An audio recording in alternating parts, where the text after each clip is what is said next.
Hello? Oh, I realised I had no music playing. Hang on. I mean, I did, but didn't hear it. Hello? I didn't expect this to be, oops, public already. Hence the title. Hang on.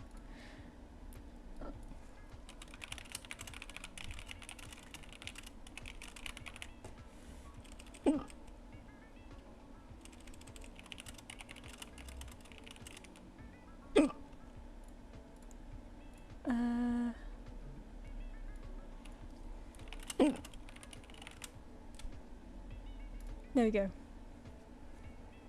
Yippee! Is everything look okay? I haven't streamed in a hot second, so let me oh god, so I've got hiccups all of a sudden too, which really really adds to it. Oh god. Hello, thank you, Grumpy Cat. Oh my god, hiccups, help. Hang on, let me just post this in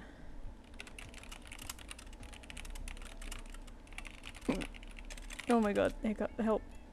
Help. I didn't actually think of what to draw today. I was thinking maybe some OCs to start off with, because I've been neglecting the heck out of them. Maybe some art fights, but like, oh my god, I committed to dinosaur only art fights this time because it's because of the team, like Team Fossil. But I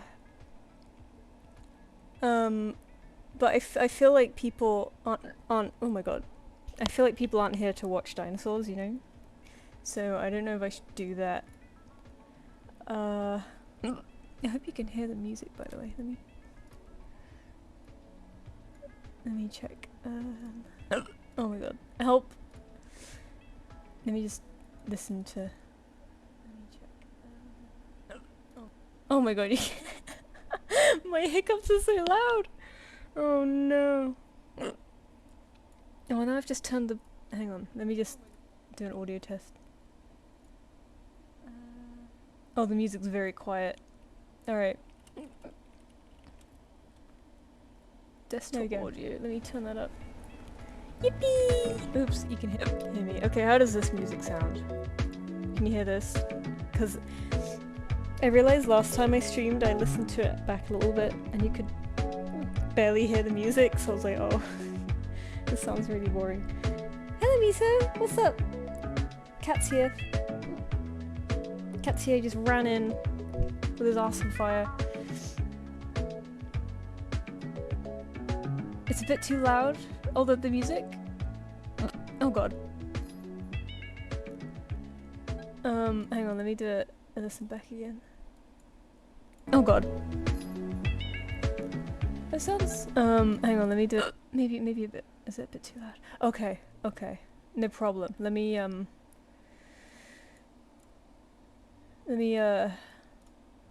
my god.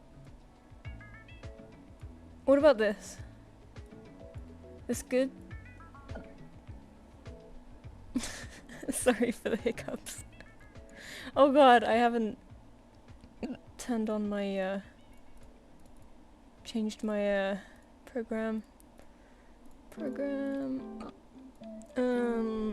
CSP Zambia trip sketch breakdown. That's how long ago this was.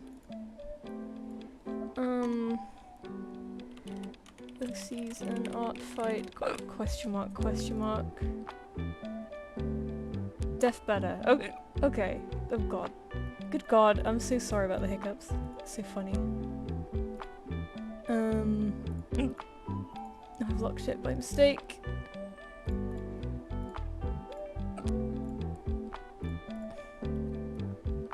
There we go. I think that's centered. Ish. Oh! Did you hear that? Misa, what are you yelling at? What are you wowing for? Oh, he's running.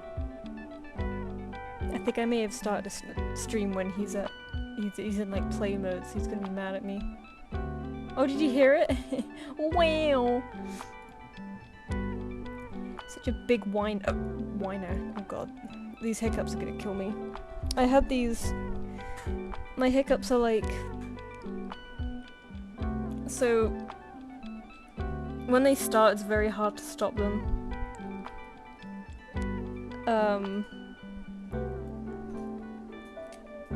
And I once had them during an interview. And that wasn't fun. It was very embarrassing.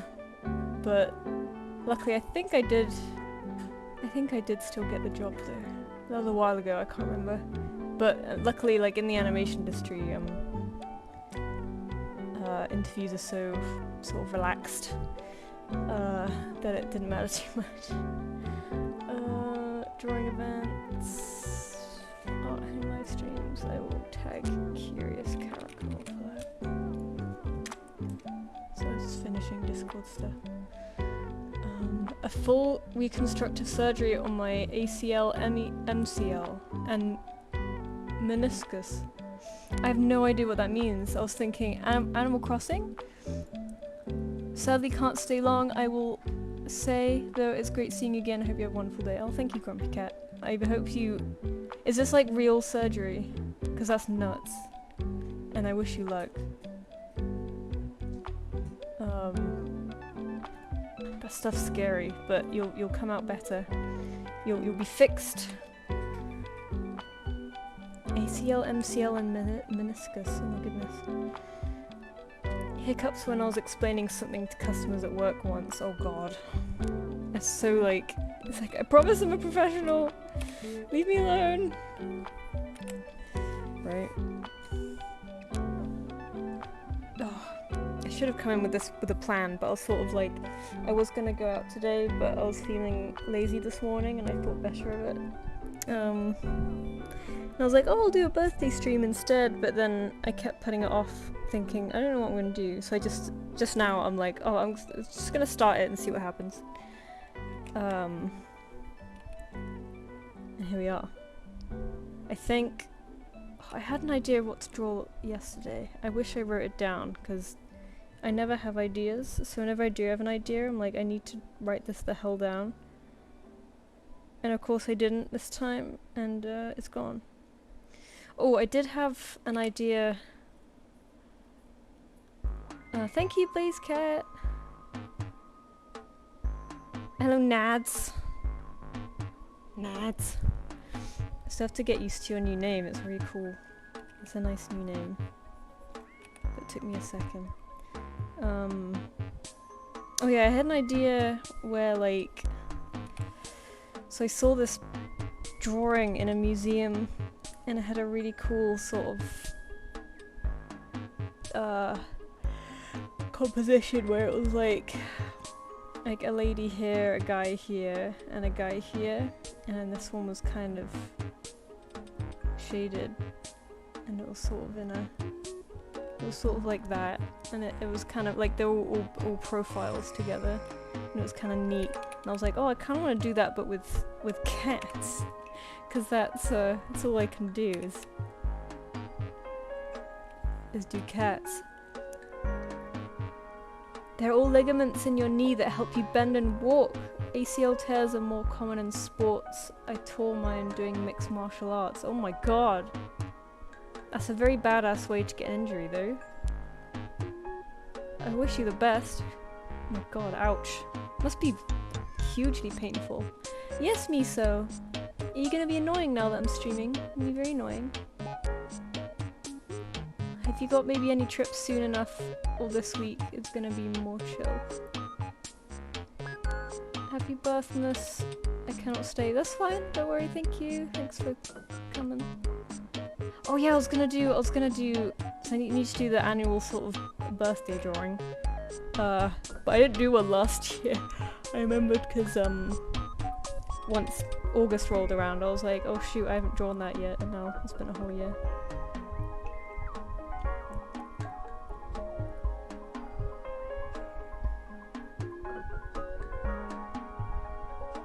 By the way, Oh, Chocomel didn't answer. No, I haven't got any trips coming up, but I might go visit home for a few days, but I haven't decided yet, because now I have the cat, it's a bit trickier to just jet off. It's my own fault. But my partner doesn't mind looking after him for a few days. I just feel bad. Cause Misa could be a handful. Sorry. The fans feature makes me giggle. Yeah, can I turn that off? Should I turn that off? I don't know, it's kind of nice that it's rewarding you, I suppose.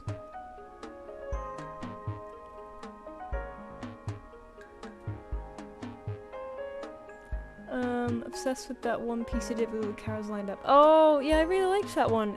This is a similar vibe to that.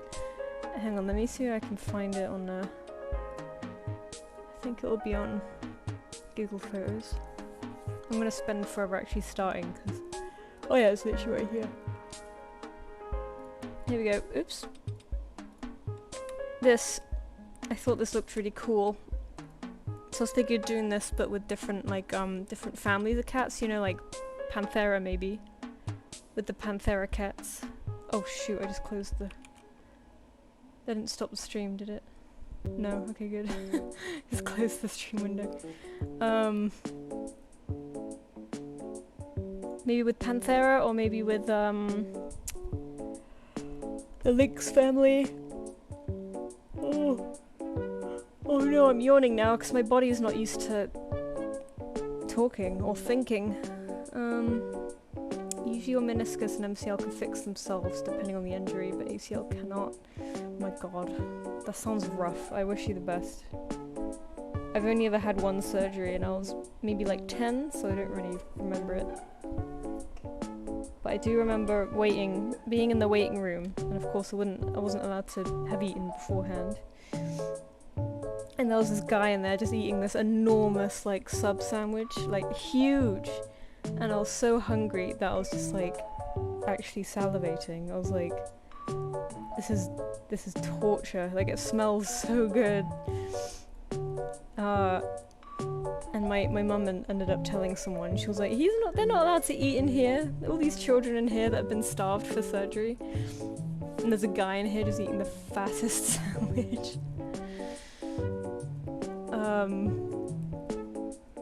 Eating a sub in the surgery waiting room. I know, I think it is, I don't think it is allowed, but of course things here are never, like, what's it called? They're never, enforced. So, just do whatever the fuck you want, no one's gonna stop you. But she did, she didn't go Karen on him, but she did go quietly Karen, you know, what the British are good at best, where they just kind of give you a glare and then complain outside of earshot, you know. Where was my last, can you see what I'm scrolling? Yeah, you can. Am I showing my whole tablet capture? Yeah, I am, okay, that's fine. I'm pretty sure my last one was 2 years ago. Oh, this was the one you're on about, Nads. I do like this one too. Yeah, sort of similar vibes to this, right? But mine's worse. You know, they're the same. Oh, bro, Windows is crazy. What are you closing everything for? Windows, you're crazy. A birth this day? Hello, Colin. I was born today. I've just come back from the hospital. I've been born. I'm still a little bit wet, but I'm ready to draw. I'm trying to find my last birthday drawing. God knows how long ago it was. Was it this one? 10! No, that's not it. That was Finch's birthday. My god, when was that? Sorry, I'm not drawing at all, am I? 2019! Oh lord. So she's past 15 now. She's dead. Finch is dead. How long do caracals live? I'm pretty sure it's not as long as domestic cats. They're a bit bigger, even in captivity. When was I born? There's a naked finch. Oh, here we go. This was my last one. I remember because I didn't draw one last year because I don't know, I think I was just a bit out of it last year. But I remember actually really hating this one. I really didn't like this one. The one before that I really liked. I kind of, yeah, this one. Ugh. It's quite a... I feel like, I don't know what happened here. I feel like I still kind of draw a bit like this. You know that whole blah blah blah style consistency thing? I think they're right, you know. They're kind of funny side by side. We're just gonna skip 28 because 28 didn't matter, I guess. Maybe she'll hold a little 28 flag, but will be like behind the 29 flag. Finch can drive now. Oh, not here. 15? You guys driving at 15? That's wild. I was too stupid at 15. I started driving when I was 19. Usually in the UK it's 17, I think.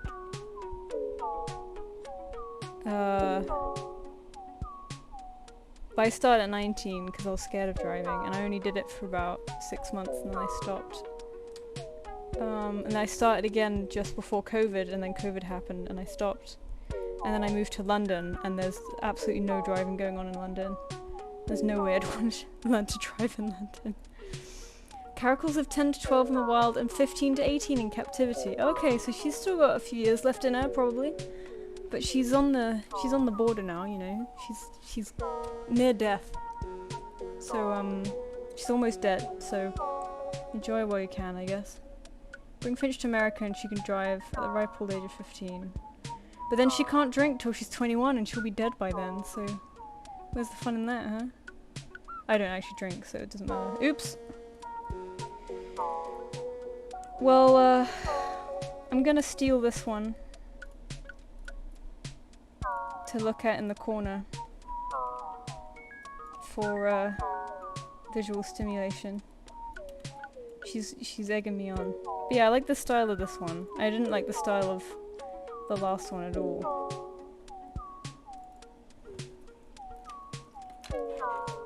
She's speeding on the freeway. She's going. I would love to drive around in the US though. It's like before you destroy all of your national parks, it would have been nice to see them. Okay, so I guess we're going like the same pose. We're gonna make it easy. You know, I'm still kind of been art blocked or maybe burnt out for maybe 2 years now. So I'm gonna cut myself some slack and I'm gonna just use this as a template again. Because who cares? I kind of wish I did this every single year. I'm pretty sure I had a different sort of birthday drawing each year. I remember one year being like wrinkly.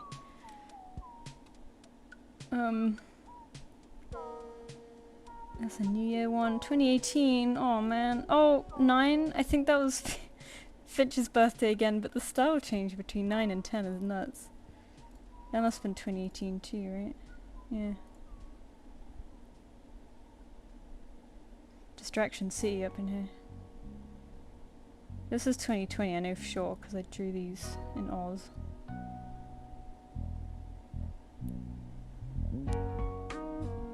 It's not born. Never born. That's fine, we don't have to be born. Hello! Yeah, I kind of brought her scarf back and her reference because I missed it, but I haven't drawn her in it for a while, so I don't know.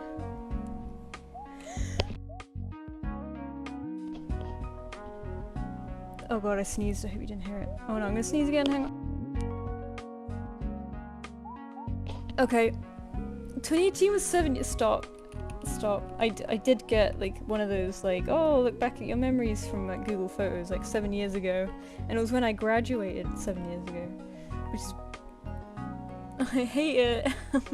I hate that. I don't want to be old. I'm getting there, guys. Next year's the big 3-0. I don't know what I'm going to draw for that. I think I'm just going to draw me crying. Finch crying. I can't even remember how to draw really.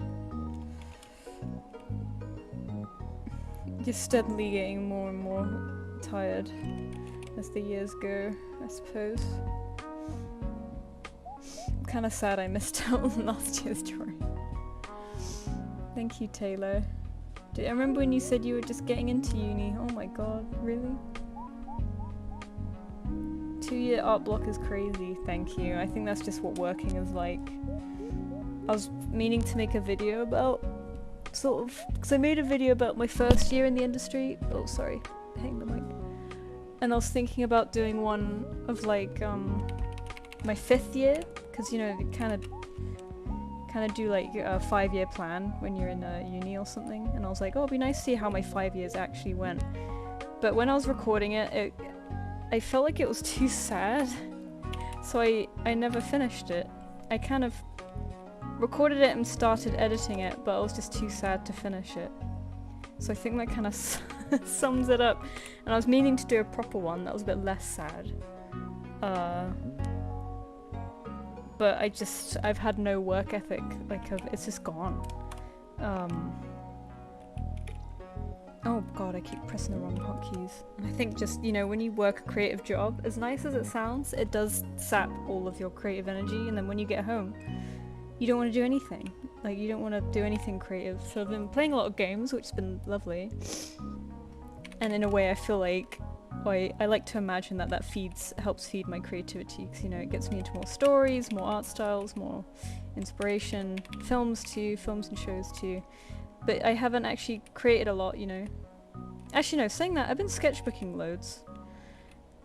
So I'm being harsh on myself, but people don't give a shit about about it.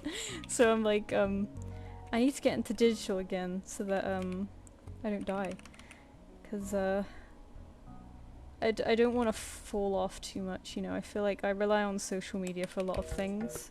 It feels like a nice safety net. So I don't want it to die, but also I don't want to fall into the current sort of algorithm where video content and reels are pushed, because that is like 10 times the amount of work than just posting an image, actually like making videos and editing and finding music and doing voiceover and all this, and then doing it in different like ratios for different platforms like Instagram and YouTube. I didn't have it in me, so I've been falling off, but it's okay. I feel like as long as I keep posting art, then I'll feel okay with myself. Yeah, it's rough out there, man. We getting old, but we young as youth. Yeah, I like to... It really is true what they say, where you never feel like you age mentally, like, well, past a certain point, of course. Like, you get to, like, 21, and your brain kind of stays there. Because I don't feel any different from when I graduated. I feel like I matured a lot and grew a lot during uni. Maybe a year or two after uni, because I kind of, you know, figured myself out in the adult world, but other than that, I still like toys and theme parks and cartoons, and I don't know, I feel like I could never get married or have children, or, you know, it's weird, you just don't feel like you age sometimes. Oh, thank you, Moonlight Plays. Happy birthday. Sorry, I went on a bit of a waffle there, so I haven't been looking at the chat. Still remember you started animating for that one Gravity Falls map. Yeah, those were my first ones, Gravity Falls. Happy B-Day. Thank you, Soggy Possum. Thanks for coming. Yeah, Miss Gravity Falls. Video games are an inspiration. Yeah, they are.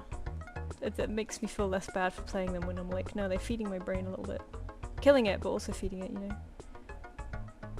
My first ever video getting into your channel's Animal Crossing. Oh, like the animation meme? Oh man, I quite liked that meme. I didn't think it was very well received, but I liked it. So I'm glad that you found it. Oh, this song's a little bit louder than the others. I hope it's not too loud. Dare to say people don't like your sketchbooks. I'm swimming to UK.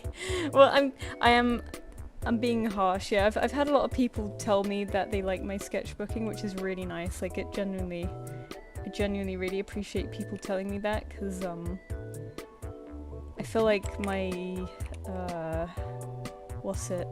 my like engagement on Instagram is like completely dropped, but I think that's also more to do with just how Instagram works these days too. But it did kind of kill my confidence a lot, which is fine. I mean, like can't keep up with everything, and I have been very lucky with social media up till now, so I can't complain. But it does really warm my cold old heart when people are like, oh no, I really like it, keep going. I'm like, okay, I'm doing it for you. But I kind of just completely fell off the ball with digital, so I've been really enjoying physical paint. It just feels so good to slap real paint around. God, sorry, I'm sniffing. Hang on, let me...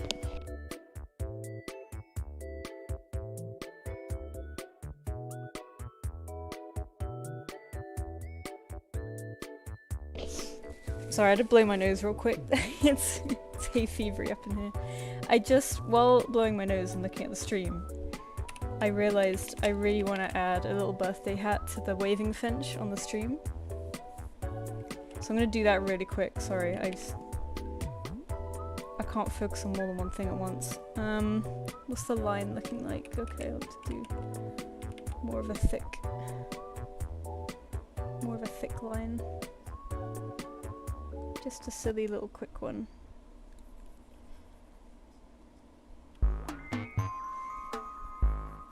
Scratch, scratch, scratch, scratch, scratch.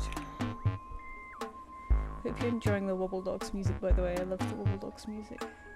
It's so, like, head empty music.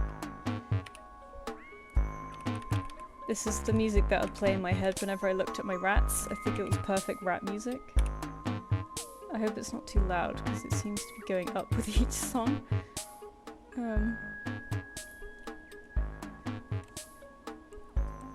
Dark grey. I mean, it's not... Nope. This doesn't need to be beautiful, obviously.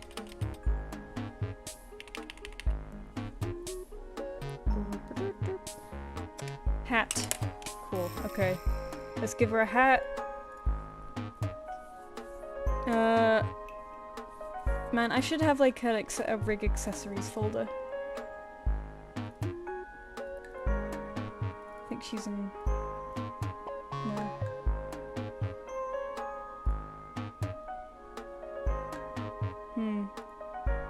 I'm just gonna throw it here for now.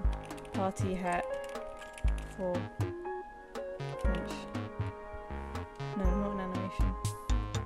I put a little wave foot in here, so maybe we'll just keep that.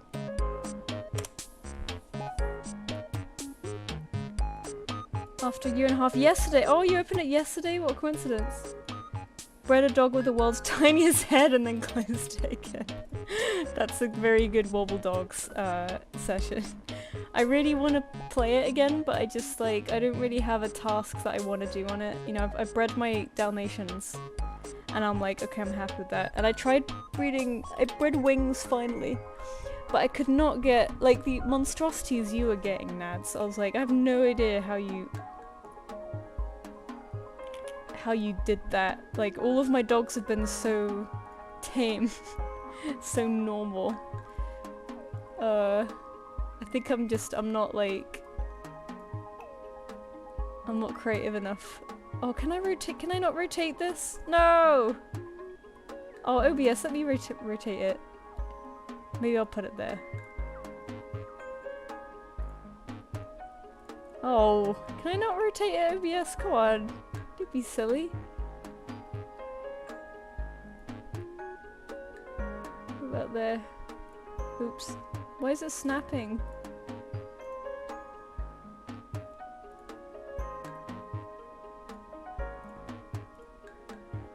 Sure. That'll do. A serving dunce cap. Good. That'll do. Oh, in the world's tiniest head! And his body is huge! It's like a block of cheese. And let me show you guys. Whoa. I can't even see it very well when zoomed in. Wow. Thank you, Nads. I'm glad that you put that in Game Is with no context. Cheese boy. I think I have many of them called cheese because they all ended up yellow and they're such a block of cheese shape. Oops. Anyway, let's continue attempting. Come on. Hotkeys! My CSP has been very sticky recently. I don't know what it is. Oh, you know. Oh, hang on.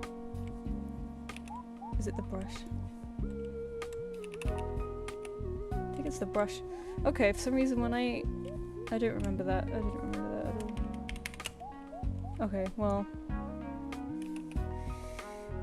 Old man figures out software that he's been using for 100 years.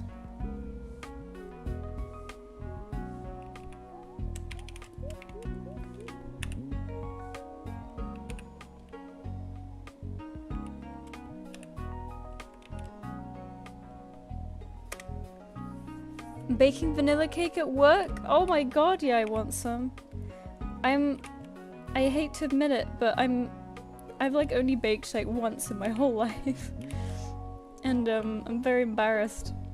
Cause we have some really old bananas, they're like disgusting. And I really wanna be like, oh, could you make banana bread? But I've never made banana bread, and I'm too scared to try, cause I'm 29, and I've never made banana bread. I'm at that point where like I can't do anything new ever again, cause if I'm bad at it, then there's no excuse. I'm an adult and I need to be perfect at everything. Vanilla cake, oh man. I just threw money at the problem instead. Good lord, you weren't lying. Oh, I'm just catching up with the chat now. Sticking my unprotected hand in the oven for sweet cake. No, Ren! We don't do that. I need to get back into reading Warriors. I stopped at the end of Starless Clan. Oh shit, no, I haven't. I've stopped when Firestar died. Not out of protest, I just kind of just didn't pick it up again after that. And I feel like I've missed out on a lot of good stuff recently. Like, everyone seems to like the characters, so I feel like I would love to get back into it again, but I hardly read these days, so it'll take 100 years to catch up. Says you need to right click the box, select transform and edit transform. Oh, thank you. Okay, let's give that a go. Oh. I might have an older... Oh, transform. Gasp. Oh god. Yeah, okay, you can... Here we go. It's rotating. Can you see it rotating? I'm just... You have to use numbers to transform in this menu. So I'm just upping the number very slowly. It's just very slowly rotating. Yeah. Oh, yeah, that's better. Now that's rotated. There we go. Perfect. Thank you, Chocomel. We did it. We did it. We came together as a team.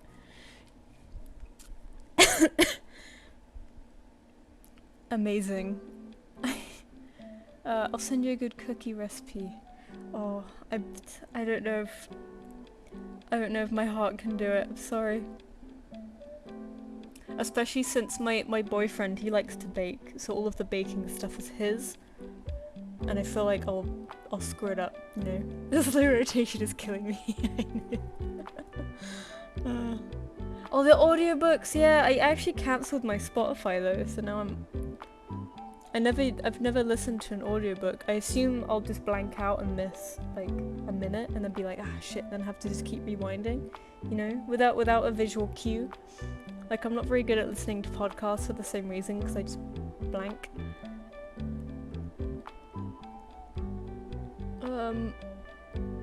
He does Animorphs books too. Ooh, I'm gonna have to check this guy out eventually. They're good BG noise for drawing. Yeah, I've been Oh my god. Didn't realize he sent more. Oh, he's down! No, I love their little mouths. They're so rat-like. They're very rat-coded. It should have been wobble rats, I swear to god. They just always have their little teeth out.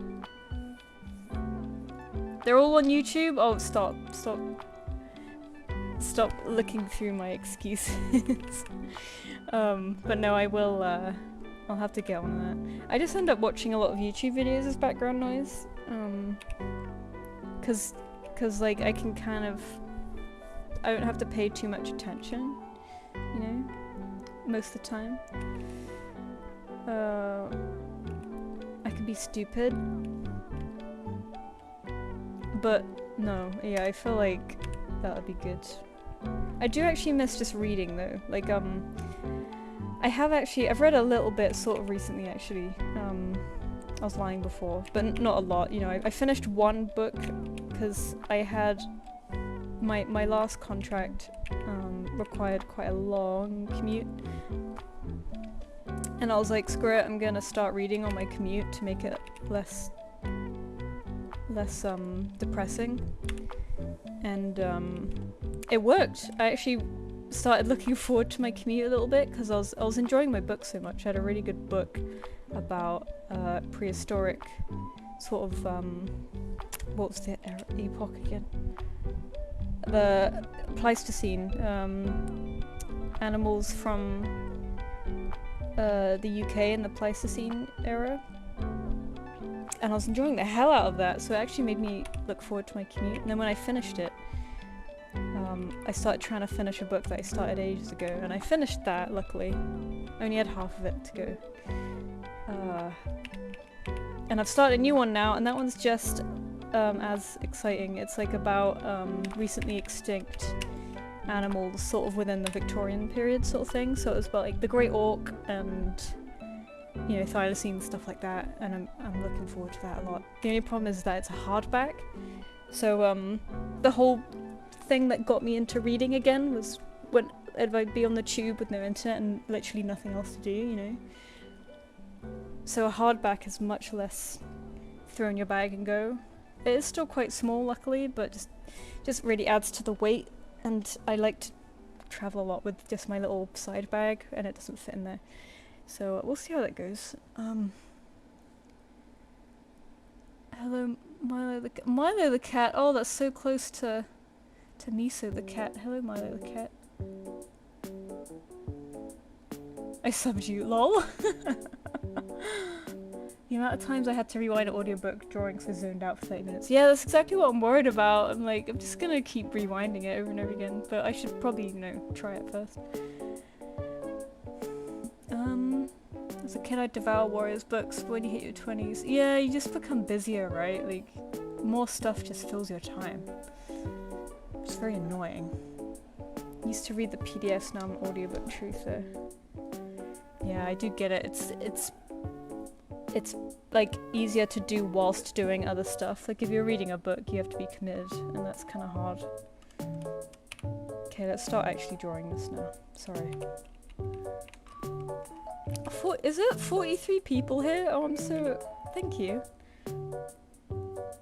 At the most recently available time. Yeah, oh my god. I didn't actually expect many people to show up at all, because it's kind of middle of the day. It's like morning for Americans. Work/school time for us British, so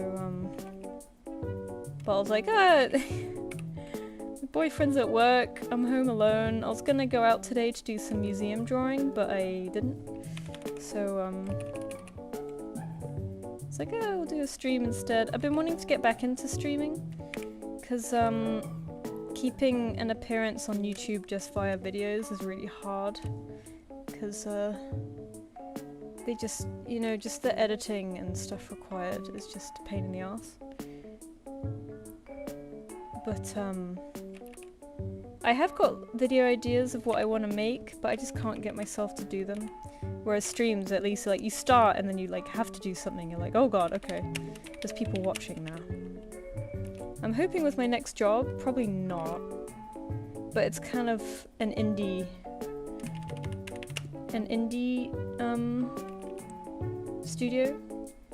So if I could stream whilst working, that'd be great. I'd do so much more work because, you know, someone's watching.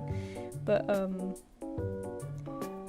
from what I've heard, they used to let you do that, but I don't think it'd be silly of me to assume that that'd still be the case. Because I mean, it's like, you know, unreleased stuff.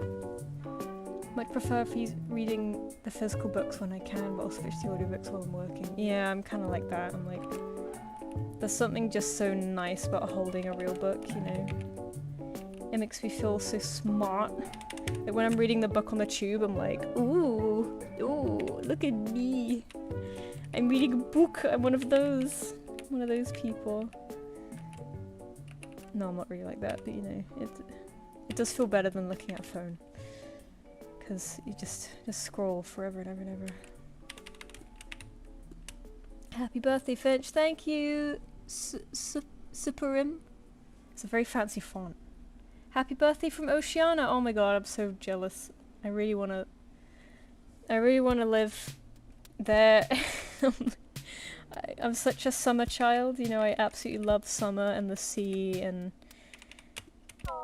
hot weather, and England's just not that. It's just not that at all. And I think I'm very classic British in that I visited Australia once and I fell in love with it a bit, and I'm very embarrassed. And my friend who's Australian calls me she did call me a wallaboo, and I was like, that's perfect. I love that. But yeah, I accept that I'm cringe, it's okay. I just miss nature and warmth. Well, they're saying that England's been great this summer. I say great, the heat waves have been a lot, but we've had hardly any rain and a lot of sun, which is great for me. I love it. Not for most, but my lizard ass, who gets cold really easy, you know, I almost need a heat lamp, you know. So I love it. I haven't actually thought about what expression I'm gonna give her. I guess just continue it. She's gonna continue to be just kind of blank.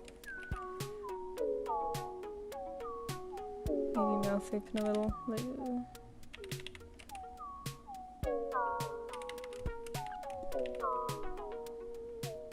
this is my favourite Wobble Dog song. It's so like, there's a stupid animal near you.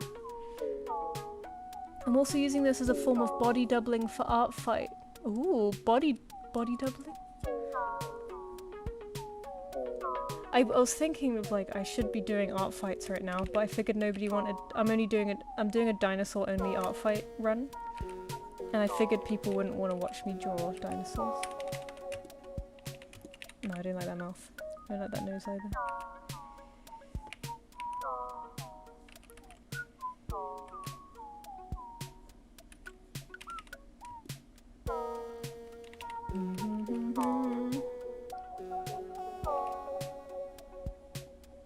Just kind of expressionless.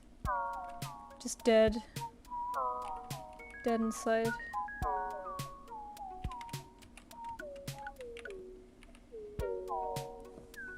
This live stream appeared in my recommendation. Oh hello, thanks for joining. And thank you for the happy birthday. The Australians have hit the Finch stream. Yeah, you're here to... A Rookaburra too, thank you. I'm embarrassing myself. Doubling it and passing the audiobook hype because McLeod's really good. Oh yeah, this guy. Yeah, he sounds really good. I was so excited to see you start a stream right as I started drawing. Now it feels like I have company. Yeah, I love that too. I love watching a stream of someone drawing always makes me want to draw. It's really great. It made me want to do streams, you know, my own like kind of draw together streams, which I did try for a while, but they didn't, I feel like they didn't go too well, so I was dumb and I stopped, you know. I'm feeling very stiff right now.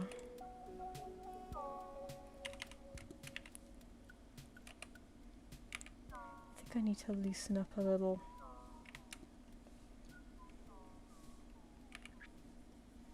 want a more flat sort of type mouth, like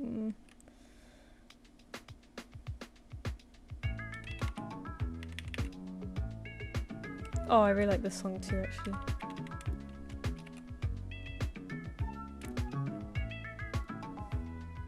Oh, I forgot to put on Instagram that I'm streaming. Maybe I should do that.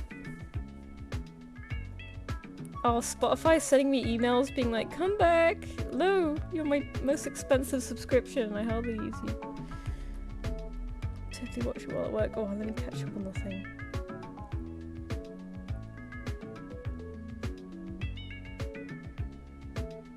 Yeah, July's great for art fight. I see everyone's doing art fights. It's really good.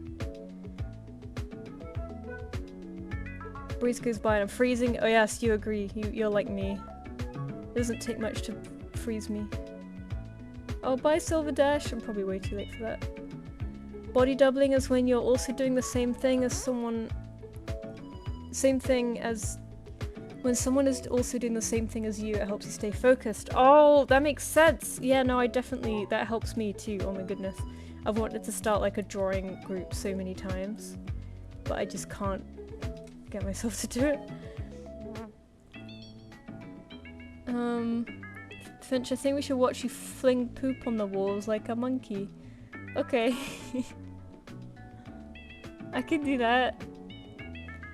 Happy birthday, dinosaurs, my beloved. I'm glad you guys agree. Happy birthday. Thank you, everyone. Yeah, I feel that this is very motivating and calming. Oh, I'm glad.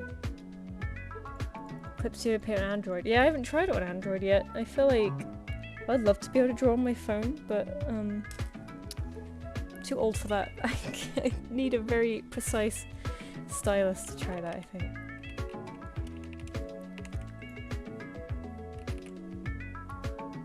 Yeah, people who draw on their phones with their fingers, I'm like, what are you on? How are you doing that?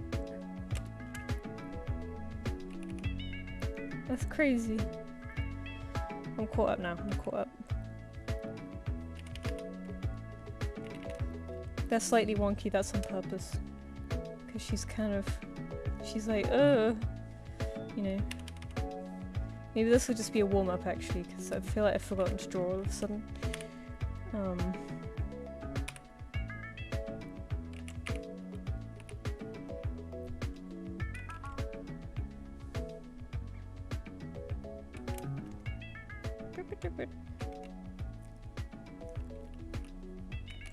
God, my CSP is so sticky recently. It's not drawing now and I have to, yeah, I keep having to like turn off the layer and turn it back on again to get my stylus to come back. It's very weird.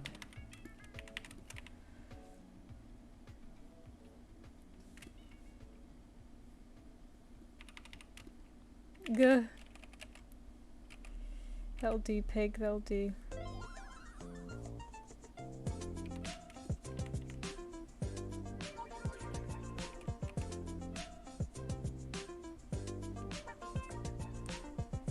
Do I give her eyebrows? Maybe. Wobble Dogs! Yeah, the Wobble Dogs music is very good. Would not, should. It was testament to how engaging you are. Please don't poop on the walls. I'm not gonna, I won't do it. I won't poop on the walls. I'll lose my deposit. Plus it sounds kind of hard. You'd have to pick it up with your hands. I don't like the sound of this at all. Am I on you? No, I'm not. Okay.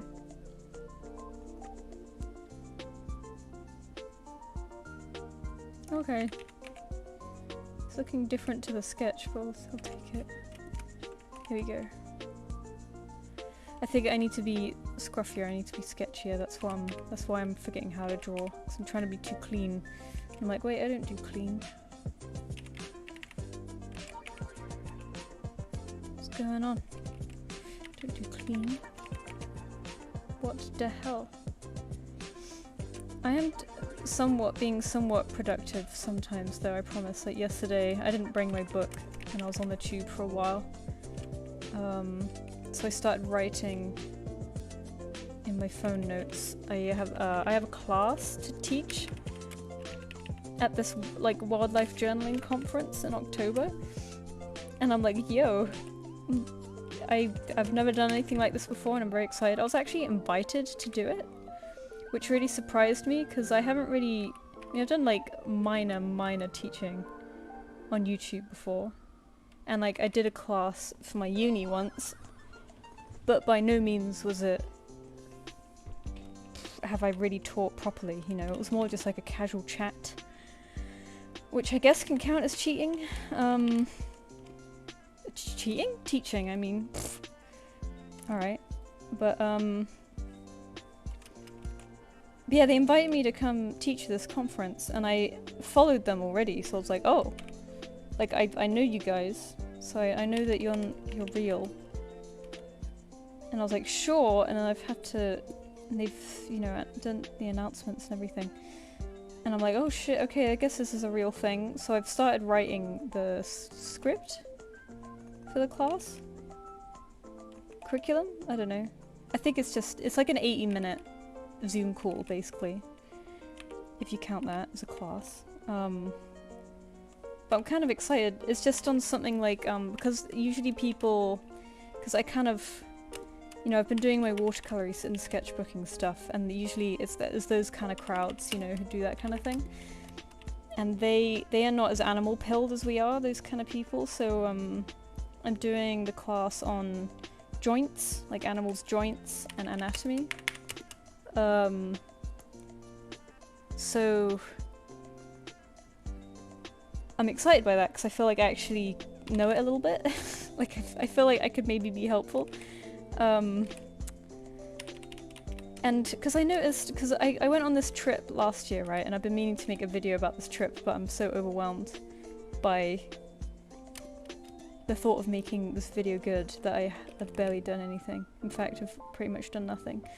I was gonna finish my sketchbook for it first and use that as almost like a guide. But anyway, off topic. On this trip I went to last year, there was like a little mini class. So this trip, I went on a painting trip, right? And there were 2 tutors there. It was like a wildlife painting trip. And there was 2 tutors, and one of the tutors, well, actually on random days they do like different kind of lessons. You know, we'd go out and we'd do some drawing, then we'd come back and then they'd do like little mini classes. And one of them was like animal joints and anatomy, and we looked at, because this was in Zambia in Africa, so we're looking at giraffes. And of course giraffes are utterly mad joint-wise, because they're basically a stretched horse. But when he was doing this class, I realized how much I knew about this stuff that everyone else didn't already, and I probably shouldn't have been too surprised, because, you know, a lot of the people who go to this stuff, they're usually retirees who have just started learning to draw like last week. You know, they have so much goddamn money and they don't know what to do with it, so they start learning either how to play piano or how to paint. Usually people learn how to watercolor at this age, because watercolor's got sort of a low barrier for entry, I think. Not in a bad way, in a great way. Like it's probably the tidiest of the paints. Sorry, I'm waffling and not checking the chat again. But I'll finish this thought real quick. Blah, blah, blah. But yeah, I realized how much I actually knew what he was on about, and I was like, hang on, this is easy, like I know this stuff already. And I was actually, when we were all sort of practicing, I was sort of helping people near me and explaining it to them as well. And I was like, man, I could be doing this. God damn, I could be this like art tutor who goes and flies around the world teaching people. I want to do that. But of course I have no experience actually teaching. But I thought, this is a good start, right? If someone's inviting me to teach at a wildlife drawing conference, I'm totally down for that.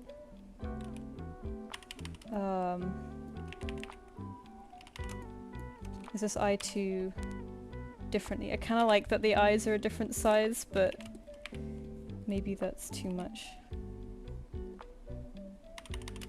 But anyway, I'm gonna do this class on, so as, like, you know, I was saying, people who go to these things aren't as animal pilled as we are, so they don't really get that, you know, you get, you know, front limbers like this, and then, you know, spine or whatever, and then back limb is like this. You know, this is kind of the first thing you learn as like a warrior cats artist is this, right?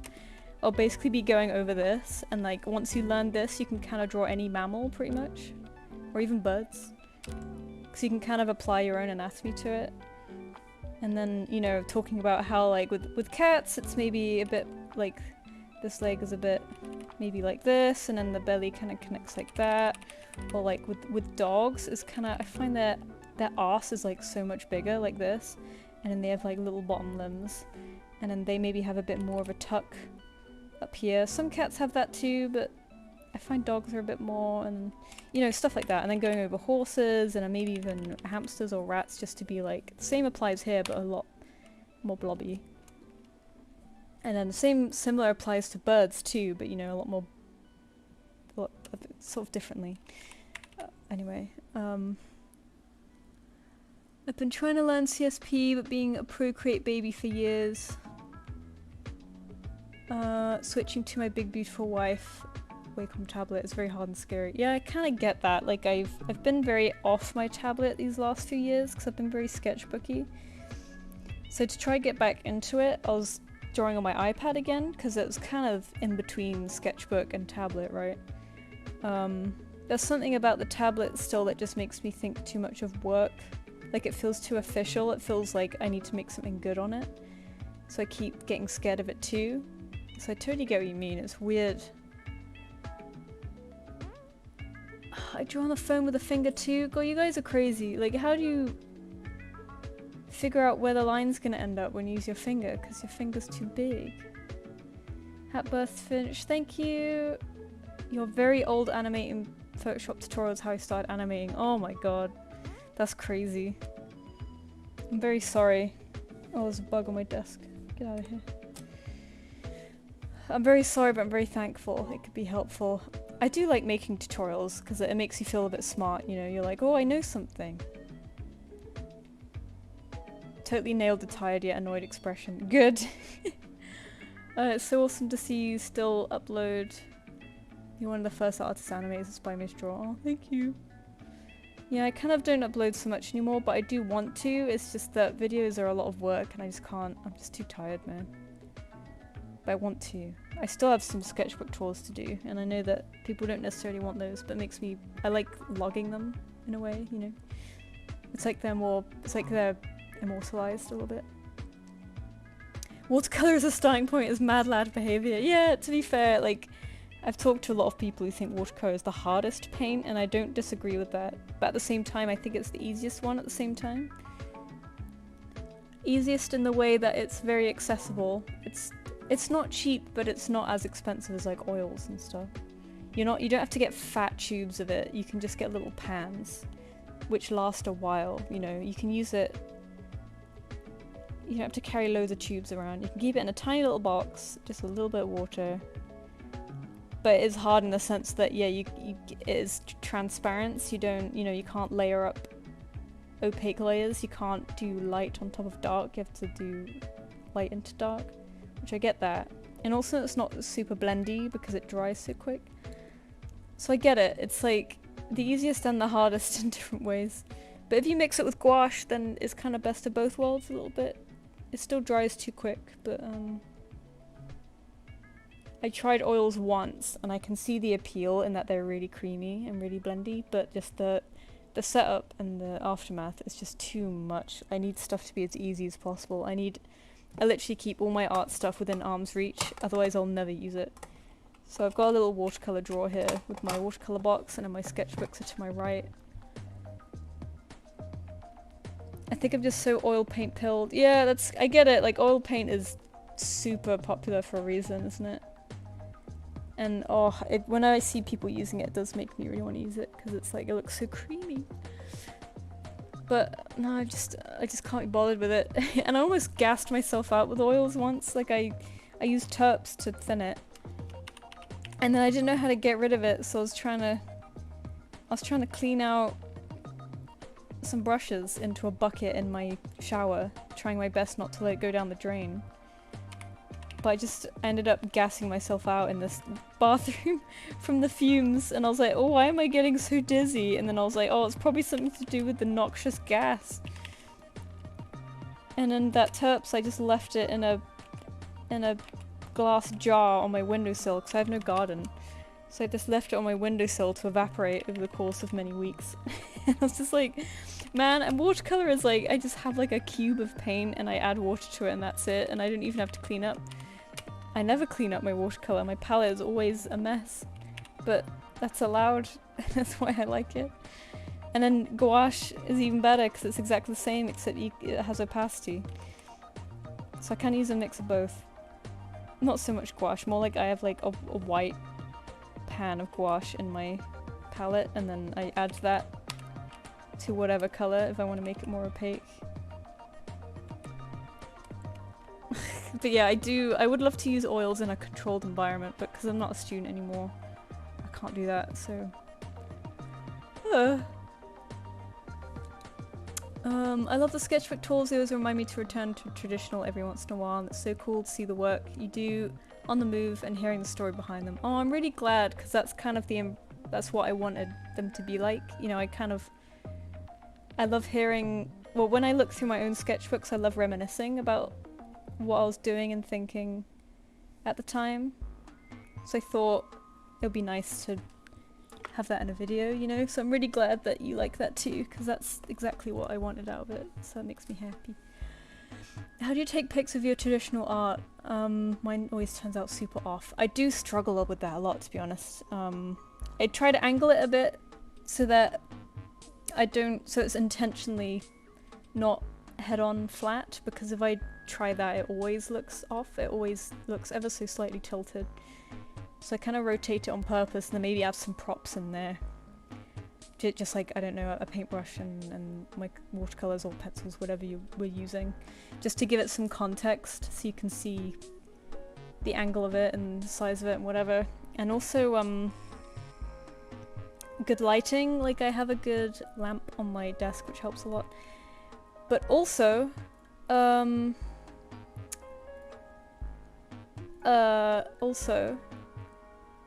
lost my train of thought. The actual camera, because my phone camera really sucks at taking close-up pictures of flat things. Like it kind of it tries to do a bokeh effect way too hard. Like it tries to focus on like the center and then blur the rest. And I'm like, no, I want the whole thing to be in focus, you dullard. It's a drawing. So to get rid of that, I have to like stand back and zoom in, which kills the quality a little bit. So it's like, man, I can't believe this, you know. I add a bit of a mouth here. Does that take away from it? Oh, she's smiling now. I just want it to look a bit less boring. I don't know.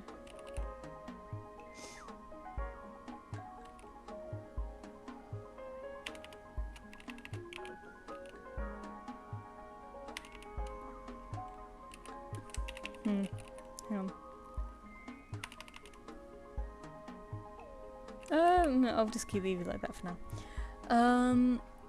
I always heard watercolor so notoriously hard to start from. Oh, okay, I'm probably completely wrong, by the way. I can totally get why it is a horrible idea to start with, but also I always hear this from oil people. Oil people hate watercolors. It's like such a rivalry. And I heard this from the tutor that was on that trip. Because he's a watercolor artist and an animal artist, he said it's kind of funny because he is considered like the lowest of the low in the fine art world. Because fine art people hold very little value in wildlife art, and they hold very little value in watercolors too. So he's like, well, I do both.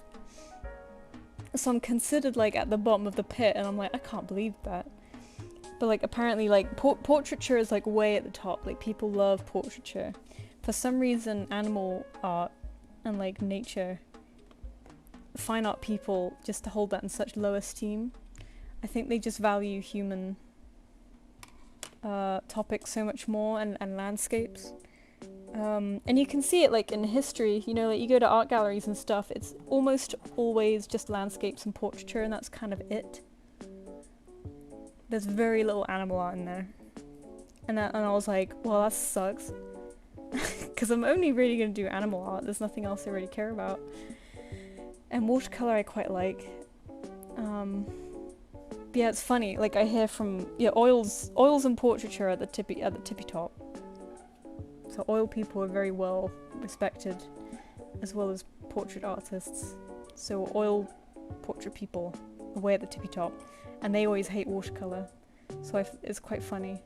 But I love that they find it hard, you know, they appreciate that it's difficult. I think it's just, maybe it's too,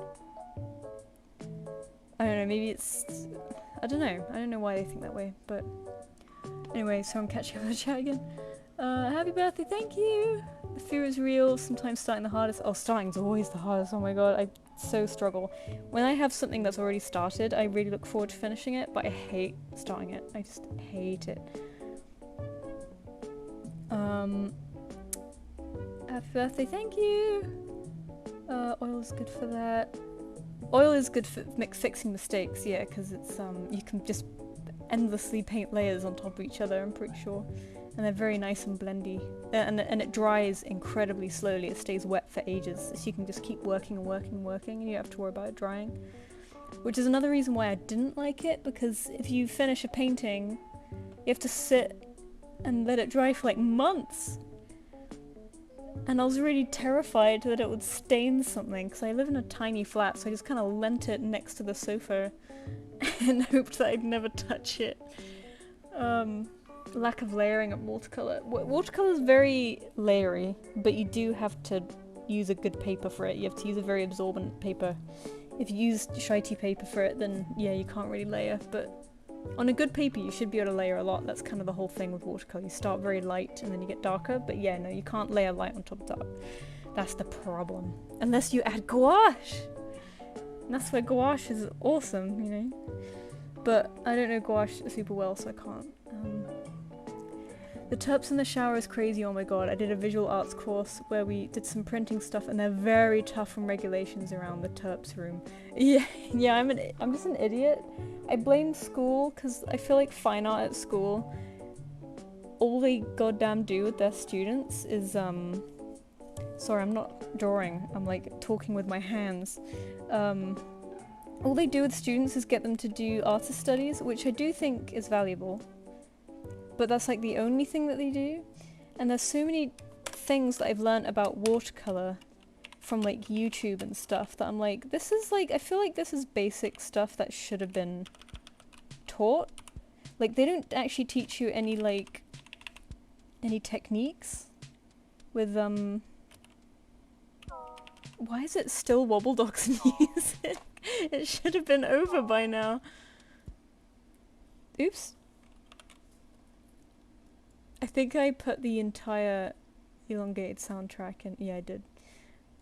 I was like, wow, it's still Wobble Dogs. It's lost my playlist, for God's sake, hang on. Music for streams. Not the fish one again. Pikmin music. Stardew Valley! No, that's perfect. Stardew Valley's perfect. There we go. Been getting back into it recently. Yeah, I feel like at my school at least, they don't teach you any techniques or anything. They just like, here's a picture, copy it, and you just copy it, and then if you do it wrong, they're like, you did it wrong, and then you move on to the next one, and that's kind of it. Which I think is another reason why I'd like to teach, because I think art is taught awful in school. Not that I can change that, but you know, like, it's so bad. And like, there's so many tips I've learnt with watercolour that make so much sense that I'm like, these should have been taught in school. Like, for example, the whole, tea to cream consistency, you know, how like, same with gouache, and probably not actually. I was gonna say same with acrylic, but no, I don't think that's right at all.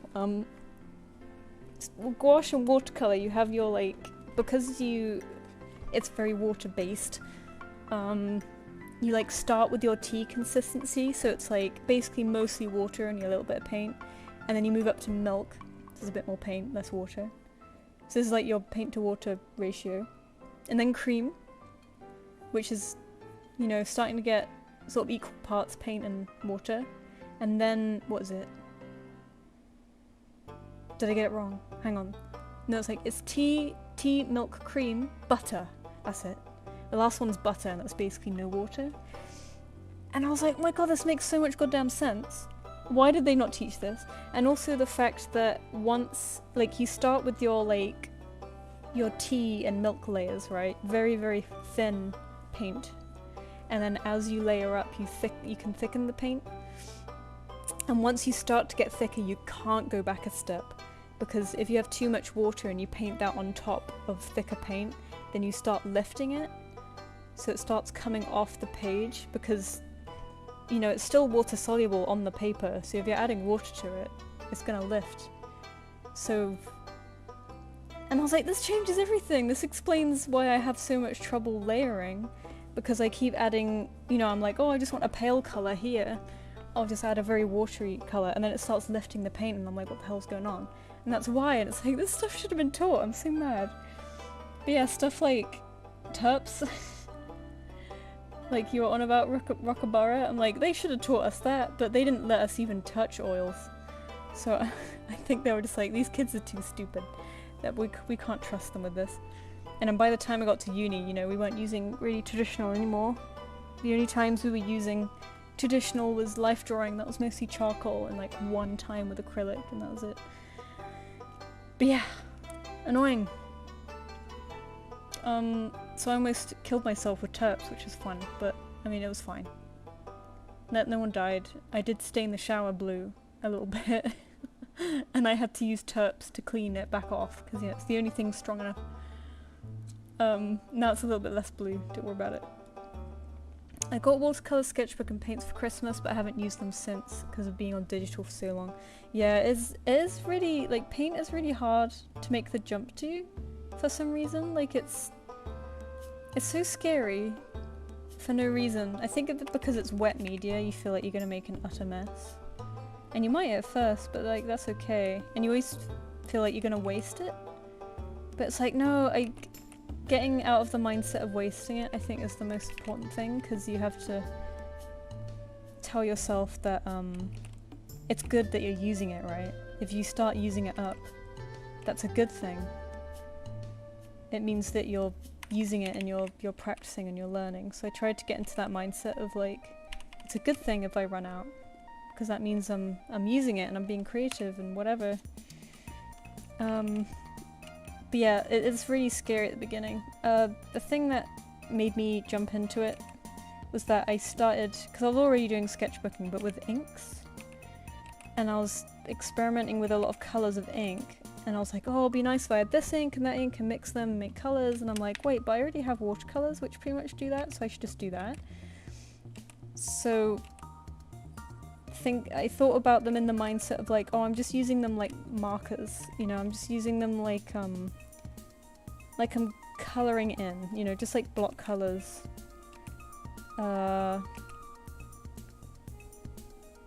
So it felt a lot less scary that way, because I wasn't like painting, I was just colouring, you know.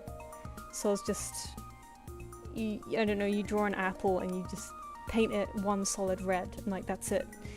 And that's what I started off with, so that made it a lot less scary. I was like, you know, I'm just using it like a marker, except I can mix any colour that I want, you know. And as I got more confident with it, then I allowed myself to explore actually painting a little bit. So that's how I got out of that funk. If that even helps, I don't know. I think I can find a colour now, so I've been faffing about for so long. Oops. Poop show! Oh, I haven't said it as a reference, that's why. Poop! Poop! Yeah! Can't live without the poop tool. I've been waffling again. Sketchbooking videos, what got me back into sketchbooking, and I'm so glad. Oh, I'm so glad. Like, that makes me so happy to hear, because it's like, oh, they're doing something, you know. I always get intimidated drawing on my sketchbook because it's so permanent. Yeah, I get stuck in my head stressing on it being good. Any tips to overcome this pressure? kind of what I said before in that sort of trying to tell yourself that using up paper is good. Like, the more you get done in your sketchbook, it's like, oh look, I've done all of this in my sketchbook, that's so good. Look at all this practice that I've done. And also remember that a sketchbook is a book and you can close it and hide it. If you really hate it, you can close it and hide it and no one will ever see it, right? It's not like it's never gonna be on the wall if you don't want it to be. It's just there. It's just, you can try to think of it maybe as like a notebook where it can just be scribbly and full of crap. It doesn't have to be beautiful. It's never gonna be on display if you don't want it to. You never have to show anyone. You never have to show anyone anything. That's the great part. I have one sketchbook. I usually have several on the go at one time, which is a bit wild, but I mean that's, you know, you can do that too, there are no rules. But I have this one sketchbook that's full of really thin paper, and because I like to use a lot of inks and paint these days, I can't really use that one the way I usually would. So I dedicate that one as like my people studies book. So I try to do life drawing in that, and practice faces and human anatomy and stuff. And I hate drawing people, and I'm not very good at it. So no one's ever gonna see that sketchbook, right? Like, no one's ever gonna see that, so it just stays on my shelf, and I only open it when I want to practice, and then it goes back on the shelf, and then that's it. I never look through it or anything. I just kind of use it to get stuff out of my hand, you know, get stuff out of my brain and try to practice. Because weirdly, my mind flipped in that I felt like digital was more pressure, and I don't know why, because it doesn't make any sense, because it's like digital, you can literally, you know, delete these and it's gone forever, right? And I don't have to save this and then it's gone, and there's no evidence of it anywhere except on the stream, but you know what I mean. But anyway, but for some reason I felt like, because digital, I had all of these tools at my disposal, I felt like whatever I made had to be good. You know, I have every color in the world, every tool I can ever think of. I even have animation tools. So like, why aren't I using them, you know? And with colors, I really struggle with colors. So I'm like, well, if I have every color in the world, which ones do I use? You know, I kind of got a bit stressed with choice. Sort of like choice paralysis. So, and I was like, you know, I have all these, you know, clean inking tools and vectors and editing and stuff. So if I do something bad, then I have no excuse, and it has to be good no matter what, you know. Whereas in a sketchbook, it's like, oh well, I'm drawing in ink and I can't erase, so if it's bad, it's just bad, you know. Or like, oh, I mean, I'm really beginner at watercolors, so of course it's going to be bad, but I'm just having a play, you know. It took that pressure off, and that I was like, well, of course I'm going to make mistakes because it's ink, and I can't erase. Or like, you know, I've just started with this medium, so I'm not expecting miracles, you know. So that's what weirdly took the pressure off for me, is that I was like, well, of course it's gonna be bad. Whereas in digital, it feels like I have no excuse. It has to be good. Like this, for example, I just realized how this eyebrow should be sort of more in perspective towards the forehead. And I couldn't do this in ink, you know. I just have to be like, oh, accept that as a mistake and move on. And just draw for the love of drawing, instead of being like, oh, this is bad, let me make it better. And of course, you know, making stuff better is important, but when you just want to play, you don't want to make a masterpiece, you're just like, eh, whatever, I'll live with it. But yeah, weirdly, that's how I got out of that pressure. But then I made the mistake of flipping it the other way around, and now I'm a bit scared of digital. Finch, I know you're a Glass Animals fan, and that makes me assume you like Arctic Monkeys. I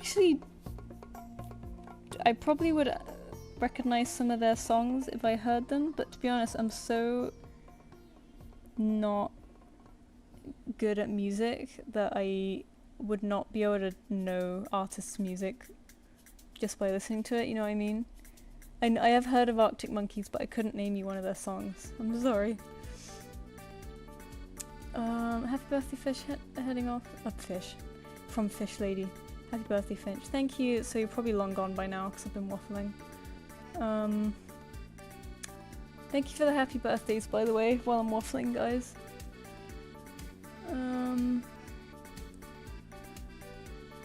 Which version of CSP do you use? I actually upgraded to the recent one only a few months ago because they had a huge sale and I wanted to use it for animation because I love the brushes. So I'm on the latest one right now, but I was just on version 1 for years, up until spring. And I haven't really used any of the new tools in this yet at all, so... I was on Pro as well, so version 1 Pro, so like the lowest of the low version, and now I'm on the highest of the high version, so I'm very happy. Humans are a bit boring to draw, IMO, animals are so much more diverse. Yeah, I'm totally with you there, I just love the diverse shapes and cool designs of animals that people are just, I just see them as like a stick, you know, they have no, they have such little shape in comparison. Stew music, was there the Stardew Valley stew on there? Oh no, you mean just a stew as in short and Stardew Valley? Yeah, I should have known that. Best music also, that sounds like kind of boring learning. I mean, copying is good practice, what about tips? Yeah, exactly, it sucked. Hated it. So I realised this was ages ago conversation. Secondary school, they really only do art studies as well. They don't even teach you how to do it properly, so people just end up copying. Yeah, exactly. Like artist studies are important, but they forget that you need to learn to apply that as well. I really enjoyed the course, but I really agree it's focused on just making you make things rather than learn the skills, like a variety in the mediums we're using. Yeah, I feel like, I guess that's just like the easier way to teach, is just like, you know, oh, learn from the professionals before you, and it's like, yeah, I mean, doing studies of them is great, but you haven't actually taught us how to use what we're using. We're just kind of throwing something at the wall and seeing what sticks, you know? I've got to run to grab lunch. Happy birthday! Thank you, bye-bye! Sorry, I've been waffling. Haven't taken any art classes since high school. Yeah, I'm kind of talking about my equivalent of high school as well, to be honest. I did some at uni because animation, but again, that was just life drawing. The digital art part of that course was torture. We used Procreate. Oh my god, the fact that they're using Procreate in schools now is crazy to me. I feel so old. Back when I was studying at college, which is before uni for UK, there was a digital course, but it was so sort of new at the time.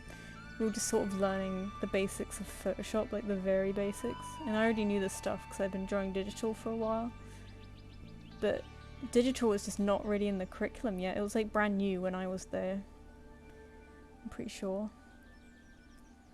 Painted shower looks like something would be Wes Anderson film. 3 AM. Oh, I'm very sorry, Rue. Thank you for coming though. Do really enjoy that brush texture. Yeah, I am a kind of a sucker for dry brushes. Happy birthday. Thank you, Rue. Now, what did I say about pooping on the wall?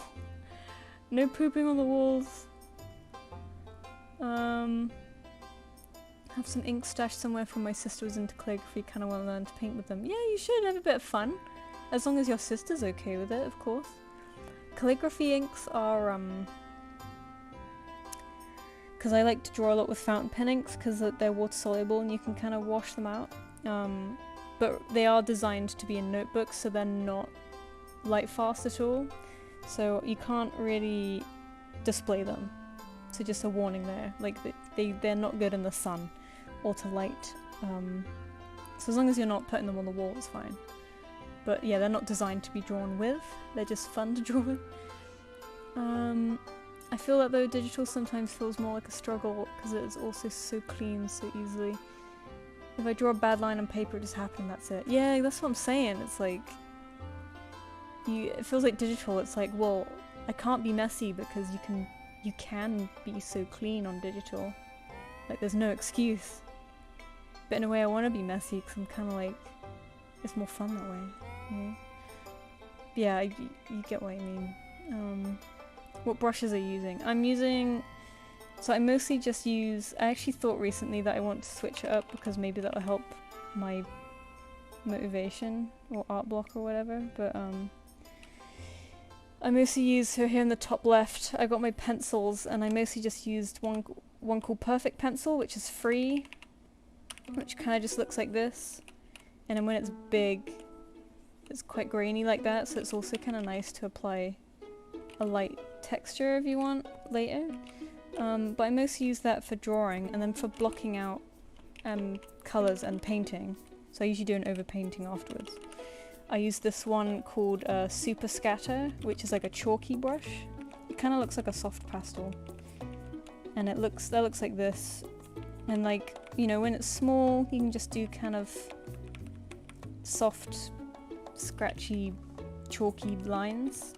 And when it's big, you can do sort of nice, stipply, chalky texture like this. So I really like it for like dry painting. This one is not free though. This one comes with it's a set called, I call it Daub, but it might be D-A-U-B because it's in caps.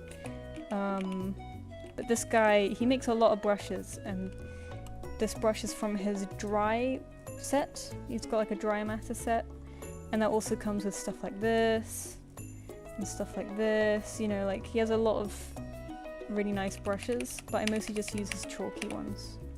There's also this one. This is a nice one. Oh, it behaves much differently when it's bigger. But yeah, those are kind of, I basically only use those two. I've been trying to use more. I've got my inky ones here. This one's kind of watercolory. The only thing I haven't found is a really good watercolor brush. Like, I only have 3 saved here. Hang on. All the Daub brushes are here. There's so many of them. These are just my favorites, so I don't have to scroll through so many. But yeah, there are so many Daub brushes. And then these are the Clip Studio ones. Oh no, these are Devon brushes, and then these are Clip Studio ones. But yeah, the only thing I haven't found is like a really good watercolor brush. Like, this one's too hard. Like the edges are hard, but also grainy. So like the watercolor isn't really like that. This one maybe, but it's kind of a bit too. Like I like this one for maybe adding, you know, bits on top like this, like a bit of texture on the top. I might keep this actually. But I wouldn't just paint with this, you know, it's kind of a bit too, and it's hard to layer it. I just haven't really found, I hate brushes that behave like this, you know, like you press as hard as you can, but then the next layer is still darker. You know, I want more control than that. Weirdly, there was a brush in Procreate that's not meant to be a watercolor brush, but I find that to be a really nice watercolor brush. But I haven't really found a good Clip Studio one yet. Anyway, that was a very long answer. Yeah, Daub brushes are very good. They're not free, but they're not expensive. Like, I think I bought his entire pack. So that's, you know, the dry set, the watercolor set, the paints, the oil set. I think it was like 6 sets for like £12 or something. Which is a lot of brushes that you can use forever and ever, and I'm happy to support him, you know. Happy birthday, by the way, been a long time fan since high school. I saw the part you animated in the Kings and Queens map and immediately fell in love. Oh, thank you so much. I really liked that part, the Kings and Queens map. That was so much fun. The map turned out so good too. I remember it was like really cool one.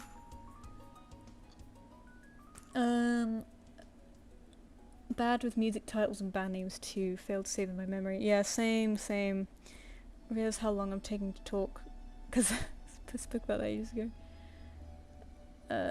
Daub. They released a dry rake brush recently. Oh, that sounds good. I have one rake that I've saved in here. This one. Oops. This one. And I've wanted to use more. Mostly because of Nads, to be honest. Like, Nads uses the rake brush really nicely. But I just haven't got into the habit. I kind of just do them myself a bit like this. Sometimes I like to do sort of line texture, like subtly, you know, like this, like pick between stuff. But anyway, I'm being very slow, I'm sorry. If you could give codes for those brushes, I'd be so thankful.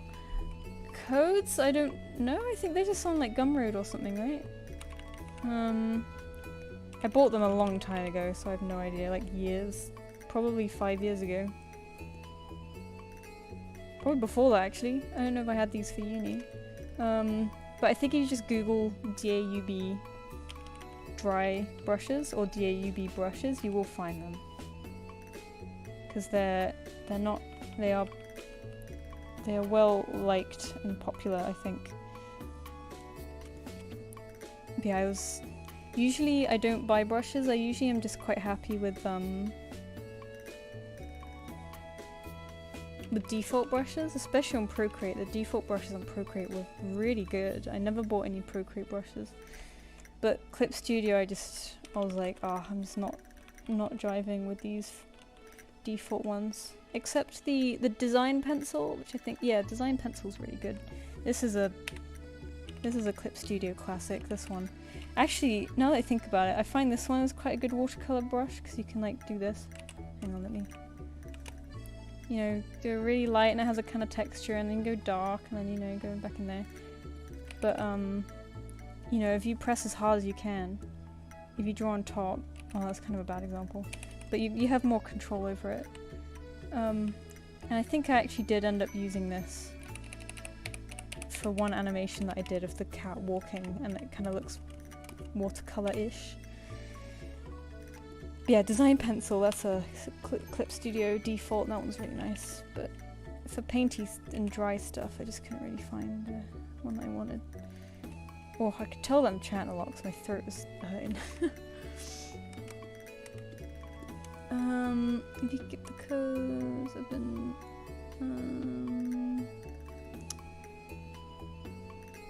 like Dob. Oh, I prefer it being pronounced like Dob, that's cuter. Pronounced like Dob. Dob. Cool. Dob. That sounds much better than Daub. Thank you. Oh, I could hook you up with a watercolor brush. Oh, that'd be nice. Oh, that's okay. Dorb if you're British. Yeah. Daub. Dorb. Pretty hard to mimic realistic watercolor with digital brushes. Yeah, I'm probably asking too much. But there was one on Clip Studio that works pretty perfectly. But... you know, it's not realistic because, you know, you can still layer light on top of dark. I don't like the ones that try to be too realistic where it doesn't let you do that, because I'm like, come on man, I'm just trying for an effect. I'm not actually, if I want to paint with actual watercolor, I'll paint with actual watercolor. But yeah, no. All the ones that I've used in the years I've been drawing just don't get the feel right. Yeah, it's a really hard one. I just want something really nice and blendy and soft. Design pencil my Pookie! Yeah, it's so good. Design pencil. I want to go to Africa to draw the animals. It sounds amazing and beautiful. Oh, it was really good. It makes me sad because, like, as I was getting to the end of the trip, I kind of, you know that you're never ever going to be able to do something like this ever again because it's just so goddamn expensive. So it was very sad being like, damn it, this is it, you know, but I was very lucky to be able to do it. I should have saved it till my 30s because I feel like I sort of had an early midlife crisis when I booked it, and God knows what my actual midlife crisis is gonna be like. You know, I've already made a stupid decision. I can't make another one. Actually, no, yeah, I can. Screw it. If I can't afford a house, I should be allowed to afford to make stupid childish decisions instead, you know? It's only fair. Oh yeah, I do find this with the super scatter though, like when you colour pick, it sometimes ends up being lighter than before. So you get a bit of this, you know? But I don't mind that so much, because I work messy anyway. Kinda adds to it. Use it for blending colours. Yeah, it's so good for that.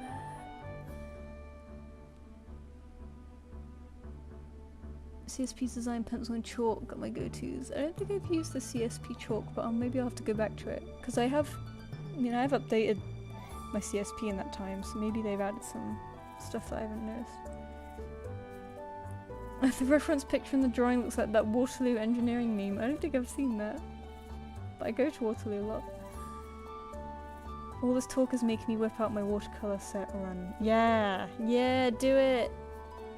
I best go to bed because it's quite late for me, but it was lovely to tune and watch chat. Oh, thank you for joining, Rookabara. Thanks for gracing us with your presence from Australia. I miss it there. Hey, happy birthday, thank you! I'm here alone on my birthday. While everyone is at work. Because I'm waiting for my next contract to start. God, when I was like, oh, when I'm like waiting, when I'm between contracts, I'm gonna like, why is this so, there we go. I'm gonna like, oh, I'm finally try and work on a short film, I'm gonna do commissions, I'm gonna do this, I'm gonna do that. I haven't done any. To be fair, I have been having a lot of fun going around exploring museums, which is what I really wanted to do, so I'm happy with that, but I haven't done anything really that creative. I've been meaning to design more merch for a long time, and of course I just have not done that, so lol.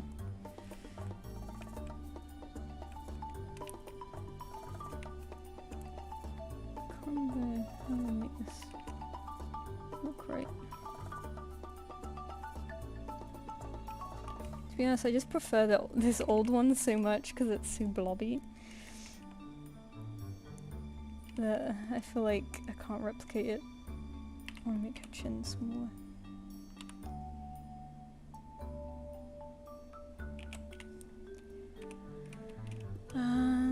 I still hang on to your cat paw tutorial for dear life. Oh my god, I don't think I remember that one. I should do more tutorials, man. I want to travel, but I'm from the southern USA. I would love to visit the UK. What's stopping you, man? Go for it. I know it's expensive, but it is worth it if you can try it. That's the one thing that because I kind of don't like where I live too much. I like London, but I don't really like England. It's just too cold and wet for me. But I do make myself feel better remembering that it's quite a good hub to visit cool places in the rest of Europe. So I'm lucky with that sense.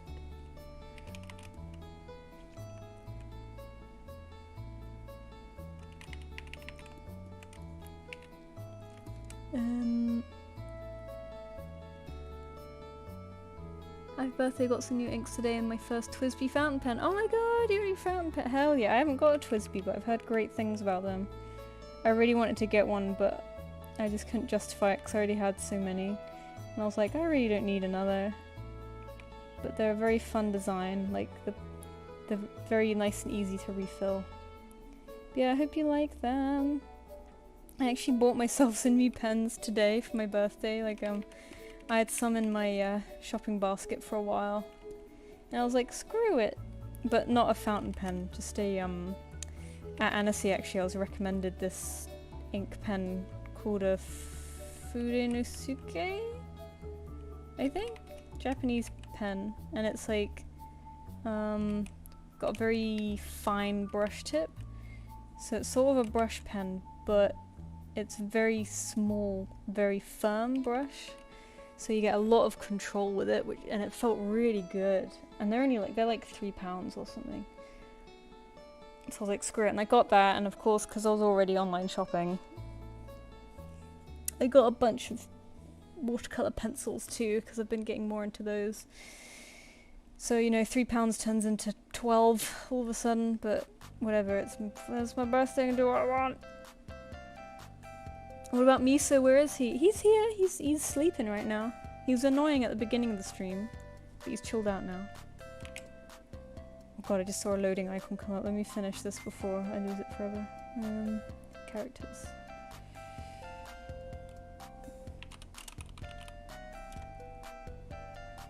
There we go, we're safe. What is this? Oh, it was the hat that you did. I forgot. Scotland mentioned, yeah!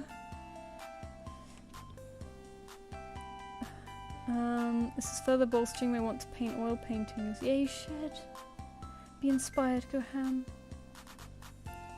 UK's great, especially Scotland, the Wales League. And Wales. Wales with an H? How dare you. They got nice lakes and scenery. Yeah, Scotland and Wales are great. They're very pretty.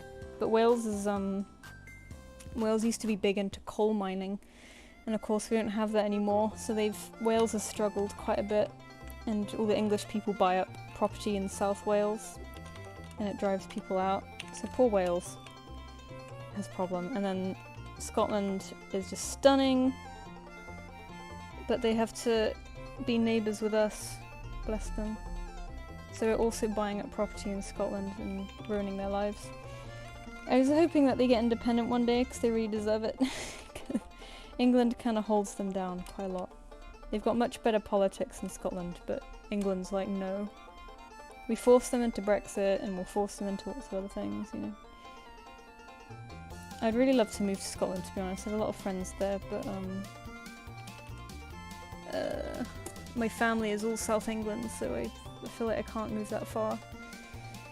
Happy birthday, Finch. Thank you, Funflowers. I'll totally buy new merch if you made some. Oh, thank you. I really want to make some. But something in my head just keeps stopping me. I get really scared. I think because it's like the investment.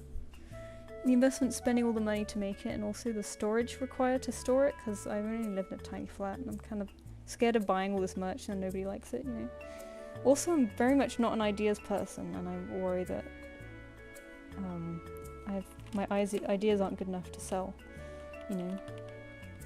I'll have ideas and then they'll immediately leave me. It's not fair, man.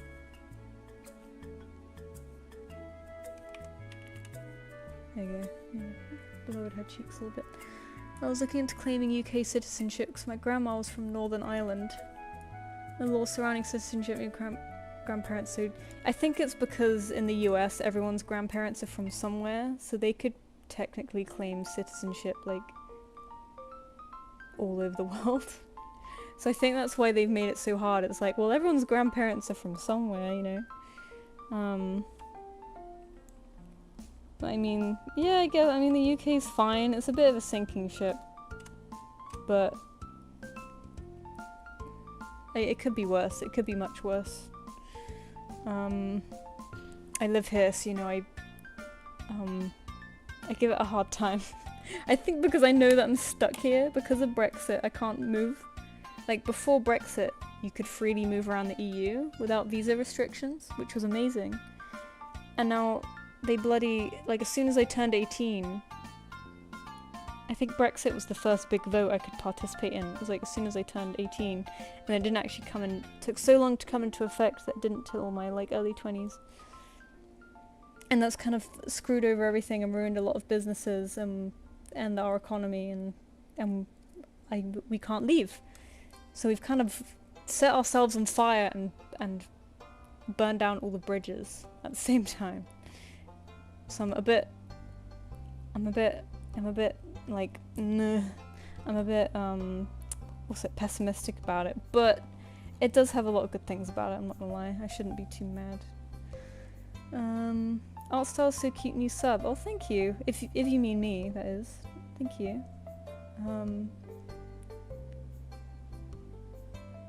Oh, hello, happy birthday. Not happy birthday, thank you. Thank you, Peggy. Thanks for joining. Scotland forever. I love when all the Scots come out.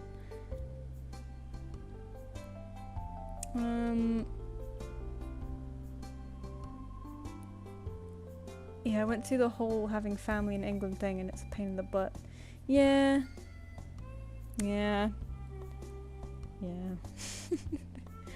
I want all my family and friends to move up to Scotland because it's beautiful, and I hate to admit it, but it's a lot cheaper. But also because I'm a lizard. I know it's not that much colder up there, but it's still colder. Got to go back to work. Have a nice day. Thank you. Thanks for joining. Thank you, Peaceful Dove. Perk about Irish citizenship is that it can move to any country in the EU, in addition to the UK. Oh, no, so Irish... I think... So the Republic of Ireland is part of the EU. Northern Ireland is part of the UK. I don't think it's both, right? I might be wrong on that. But yeah, maybe it's still easy to move into the UK anyway, because Ireland's like right there. But Republic of Ireland is a separate entity to UK. UK, Britain, yes, UK, no. Okay. Hi, this showed up on my recommended. Happy birthday. I recognize your art style Warriors maps. Oh, thank you. Yeah, I did lots of Warriors maps back in the day. I'm surprised that this is getting recommended to people because I've drawn like half a cat and that's about it. Oh, I didn't draw a little party hat. No. I drew one earlier, but for the wrong animal. Oops. Oops. Oh god, I'm still on design pencil. Oh god, I keep pressing all the wrong buttons. Help.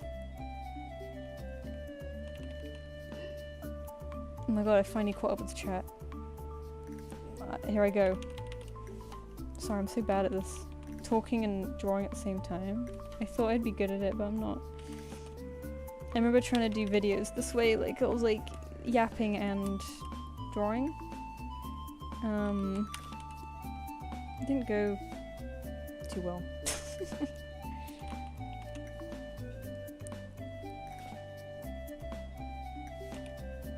Everyone's birthday's in July. Yeah. We're all born in July. July is the birth month. Actually, it's more like October, right? Like, because it's... Hilariously, it's like 9 months after Valentine's Day, so many people I know are born in October. And it's like... lol. Man, I wish... Maybe I should just close this reference image from 2 years ago, because I prefer it so much more. That it's making me like, oh. I open my mouth a little bit, yeah. I'm gonna do an overpainting though, so that'll make me feel a lot better, because I love the big fat blobby paint brushstrokes on this, and I can tell I did this in Procreate, because this is the Nico Roll brush here, which I absolutely love.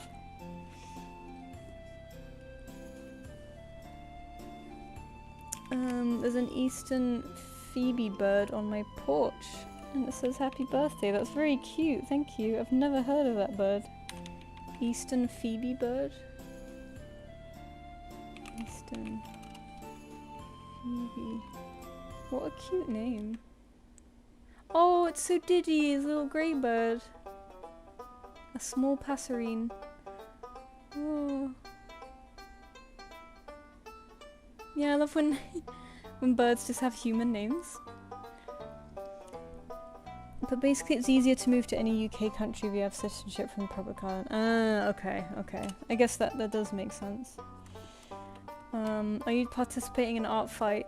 I am, sort of. I'm very low-key about it, but I'm doing like a dinosaur-only run because of the fossil theme. So I thought that would make it a bit easier to decide what to draw and also give me a bit of an extra challenge. So yeah, I've only done a couple so far though. Whenever I have the strength to draw, I feel like I should be like, oh, I should probably be trying to make merch or something. Instead, but no, I do want to do more art fight stuff. It's also a great excuse to practice with different styles, because I'm never quite happy with my digital style, so. This is meant to be her lip, is that coming across? I don't know if it is.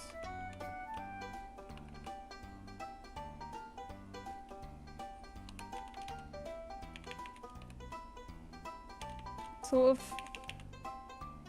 of-ish. Anyway, I can almost get to the overpainting. I swear, I usually draw quicker than this, but because I'm chatting, I take a bit longer.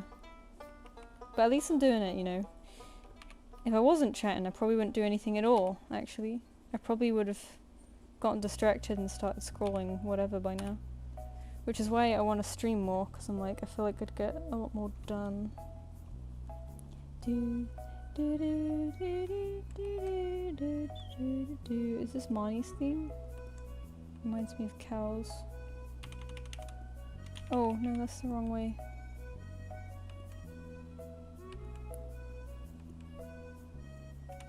I just did it wrong. Hang on. Is Procreate stabilization okay? To be honest, I don't use stabilization a lot, but I know some of the brushes do have like inbuilt stabilization, like the ink brushes in particular.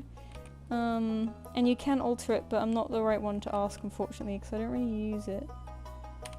I like to work messy, so I don't like my stuff to be curved automatically.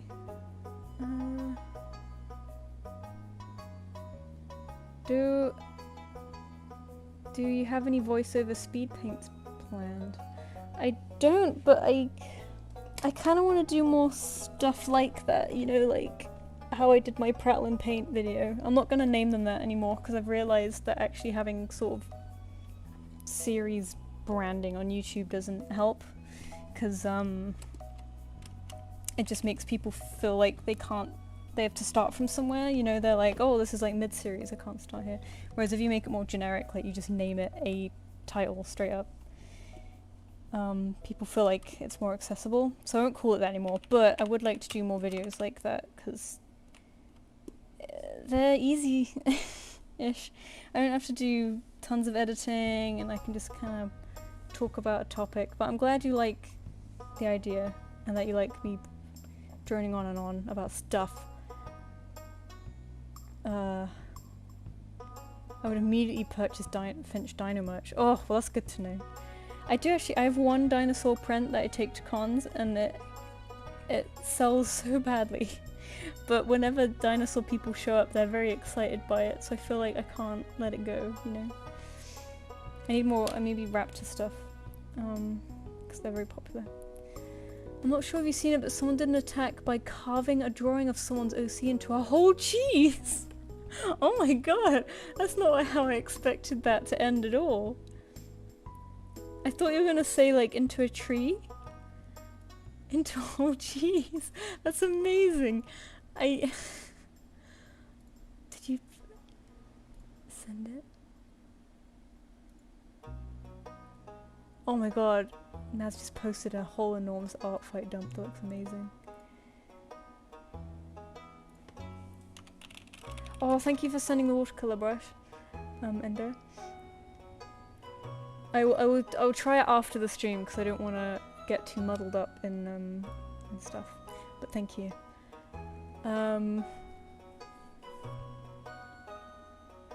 If I received art of an OC carved into a cheese, I think I'd like... That's kind of the peak. It doesn't get much better than that, does it? Oh, I'm gonna have a sip.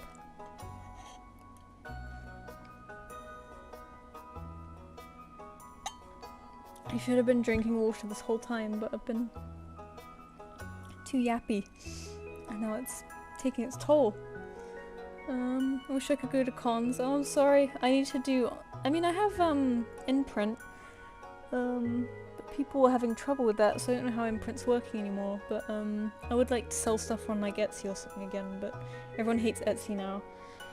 And postage has gone up and the world's on fire, and every time I think about it, something bad happens, so I'm like, oh my god.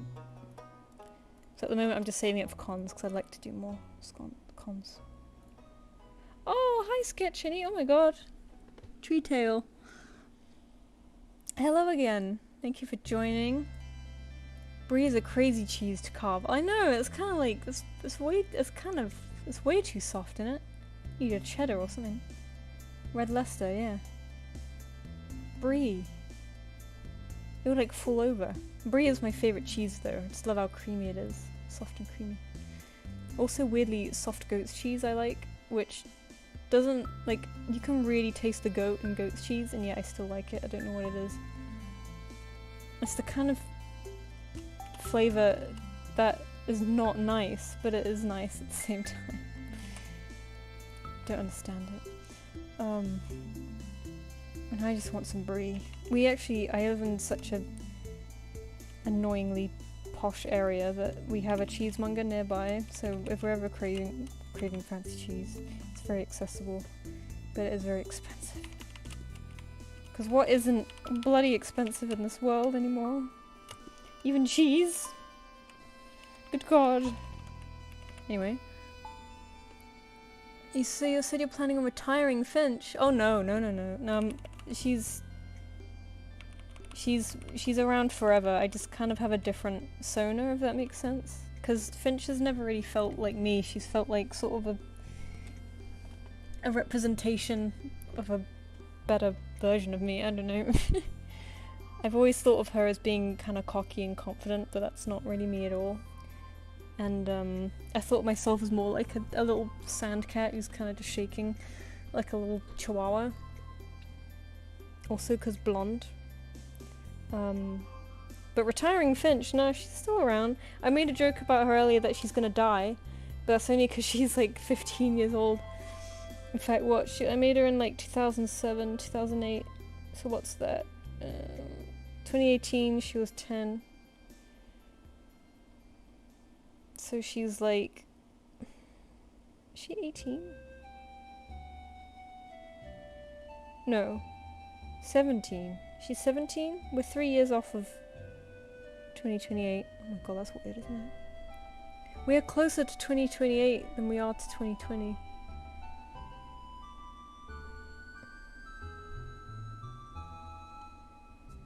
As of...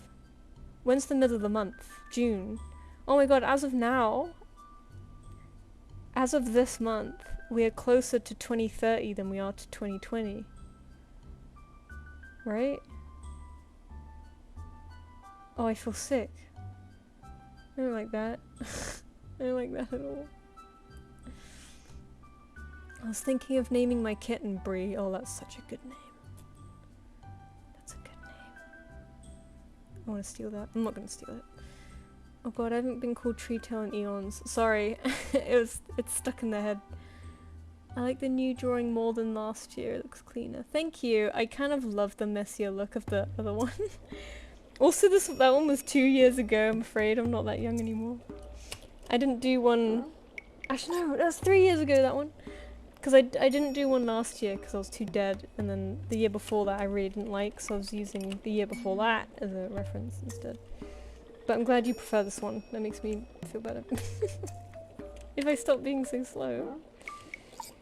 I think she had the same design too. She has the same kind of glove paws. I'm very impressed that I haven't changed her design in that long. Because usually I change her design like every year, but I think I got tired.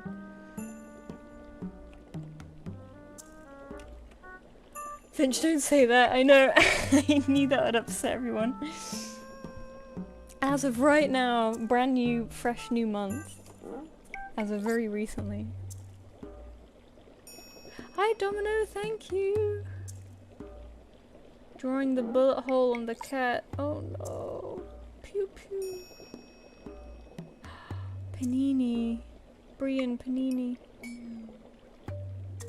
Good cat names, good cat names. Wanted to name your last cat Fish Tacos, but your family vetoed it and settled for Axel. I love how different those two names are. That was kind of like with Miso, I actually wanted to call him Snail. Or Bug. Because I just find naming animals after other animals very funny. Like a dog called Horse is just the funniest thing in the world to me. But I really wanted to call him Snail because I had snails and I liked them. But that was vetoed as well. And we went with Miso. Oh, and my boy's home. Hello. I'm on a stream. Just to warn you. My throat hurts. But yeah, Miso's name actually came from a game of Stardew Valley that we played years ago. I think like 2018, 2019 or something. And our farm cat was named Miso. And we're like, oh, that's really nice, we'll keep that. And then ever since then, whenever we referred to a future cat, we'd always call him Miso, and it kind of stuck. And then we got Miso, and we called him Miso, and then it became the fucking most popular ass name in the world, and I was like, hang on. No. but it was done. It was done. Oh god, my chat's scrolled up. What art fight team you on? I'm on Team Fossil, because I am a fossil. No, I like dinosaurs a lot, so whenever there's a really good team theme, I'm like, oh no. A bit like last year was Seafoam, and I was like, oh, I love Seafoam. It's like my favourite colour. So I find it hard to say no when the teams are so good. But yeah, that's why I'm trying to do like a dinosaur only one, because it's like, oh, it fits the theme.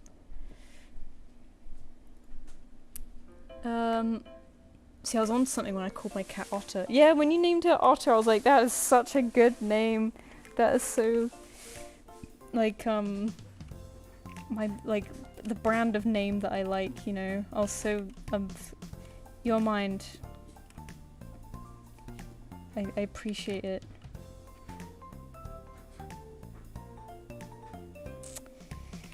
I think my head looks too flat. Hang on. It'd be annoying. Change. I think just some stripes. I think annoyingly, I've just noticed now. I accidentally make heads too flat all the time, so like, hang on. If she's facing 3/4, she needs to be more like that.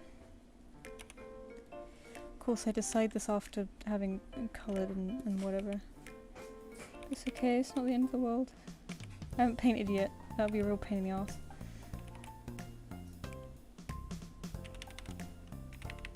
Is this still Stardew Valley music? I don't recognise this one.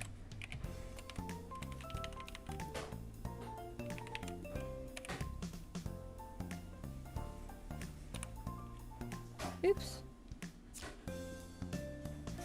I'll do up like that. There we go. Okay, now let's try fix. Oh god, oh god. Can I just do this?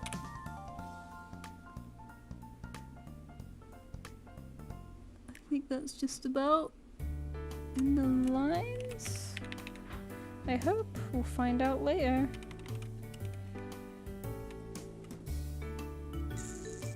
Yeah, I think that's okay. Okay, I'm a bit happier now. Oops. Well, hey. I had a cat named Catfish. That's very good. That's very good. I appreciate, like, fish and bug names. I also liked Cricket a lot, but that's also a bit more of a more popular one.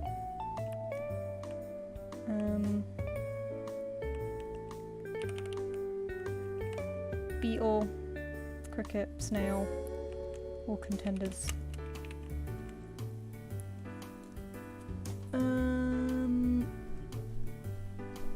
Oh, you called me a cake. Oh, it's so pretty. Did you go to the Chinese bakery? Oh, I'll have to make a wish. Oh, thank you, my boy. Oh, there's so many fat strawberries on there. Oh, we have to split it in half because you didn't get a cake. Do you want me to pay for half of it? Oh, thank you, my boy. Oh, it looks so good. Oh, sorry, I kind of was streaming at the wrong time, wasn't I? I got a cake. I got a cake.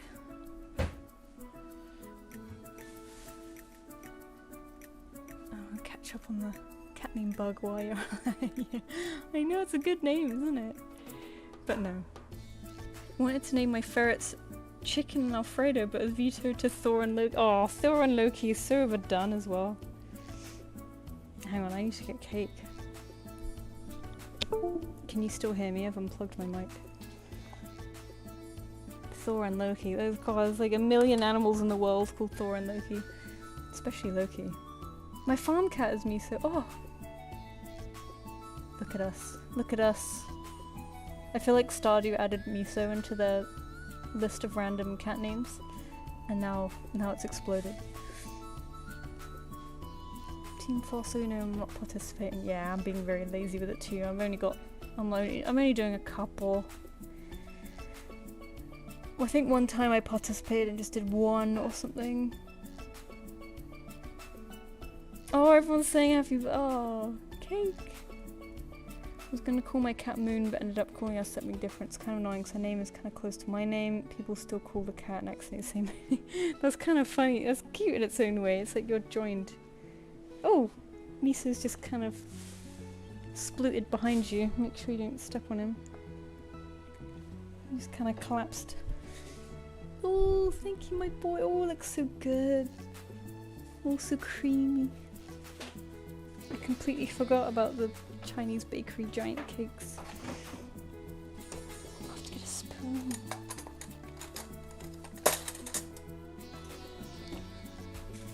We must have still... Did we still have candles left over from ago? I put... Oh, that's nice. I was trying to think, I was like, I'm sure we still have candles somewhere. Oh, thank you, my boy. Nice cake. Cake boy. Looks so good. I have to take a picture of it. So nice. And it's not going to be horrible and stodgy like a...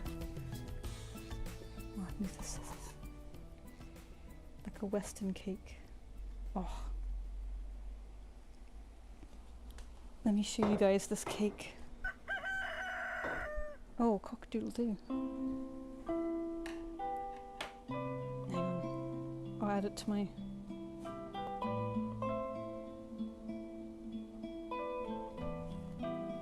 I've got a dump channel. A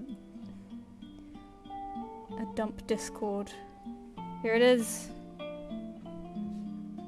Oh, it looks amazing. It has so many fruits on it.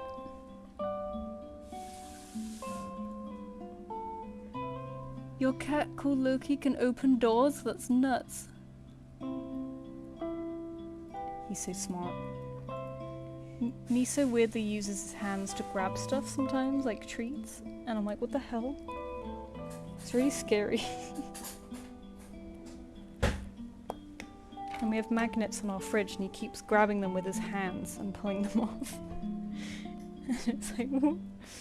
I don't understand.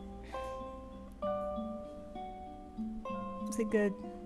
Oh, I'm excited. Sorry, I'm having a quick cake break. But we're almost done here. So then I can... Almost done with the drawing, I mean. So I can leave you to your days.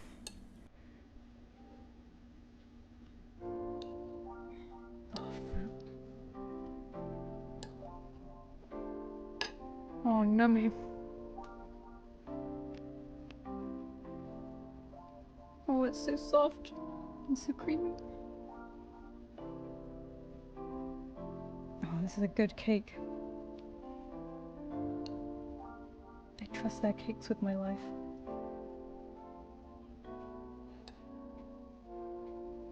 They're so light and creamy. Oh, so fluffy. So I'm not usually a cake person. Because, I don't know, I feel like they're just too much. They're a bit too... I'm really not... I've upset, not upset, but I've horrified people in the past because I don't like chocolate cake. Just because it's usually too rich, like it's way too much, it's way too sweet. And yeah, cakes just tend to be way too sweet for me and too stodgy and too heavy and I just kind of feel like crap afterwards. But this Chinese bakery in London just makes such like light, fluffy, beautiful cakes. Right? Like Chinese and Japanese cakes are just so good.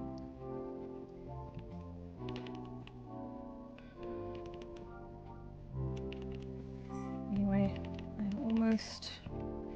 I want to do a quick overpainting. My throat is also hurting, so I can't... I thought I could go along with this, but... Oh, this is a scary number to write. Oh yeah, I wanted to do another little flag behind it, because I didn't draw one for last year. So she's holding two flags, because... I don't know, I guess last year I was too dead.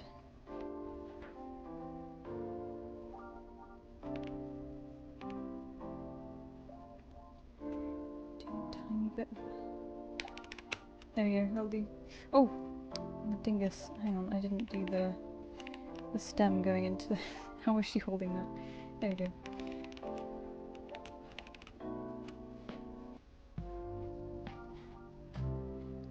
Carrot cake's my favorite cake. Carrot cake is very good. Actually, yeah, no, the exception to the rule on what I just said about cakes is vegetable cakes, weirdly. Fruit cakes I'm not into, but like carrot cake, and once I had a courgette cake. I think that's a zucchini in America or something. And that was really good. And I think just cakes made with vegetables are just very, what's it called? Very moist. They're very moist and very light because they're kind of crummy and they have a lot of air in there. I don't know if that's specifically a...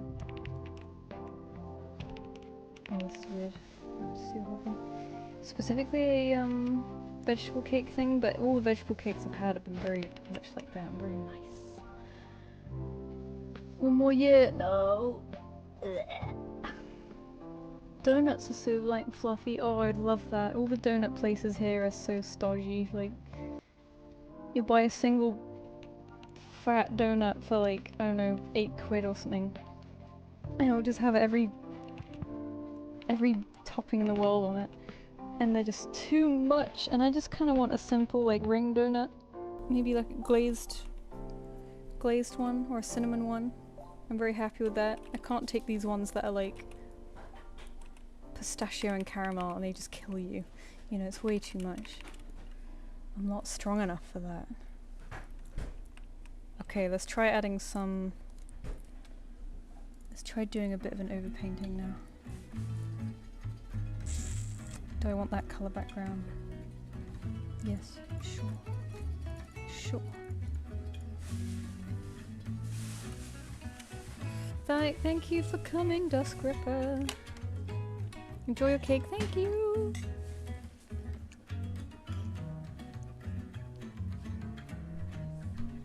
There's a surprising amount of cats that can open doors. Oh my god. Miso cannot open doors. I think I'll fear the day, but I could see him probably learning to do it because he uses his hands, his little goblin hands, so much. I'm really mad that I can't teach him to fetch. I was trying to teach him to fetch, but he's too stupid. He can't get the hang of it. Oh, you got me melon milk as well. Oh, thank you. Oh, should I? Oh yeah, that's fine. Oh, I've been treated. I don't deserve to be treated. I'm usually quite low key on birthdays, so I'm terrible at them. Oops. Oh, I hope you guys have had melon milk because it's really good. It's really good. I'm just talking about not liking chocolate cake, but liking melon milk. And I feel like I'm not, you know, I've got bad taste, I don't know. Oh, one thing I wish CSP did have is an in-between, like a in-between eyedropper. Because I could do it a little bit with these fuzzy brushes, but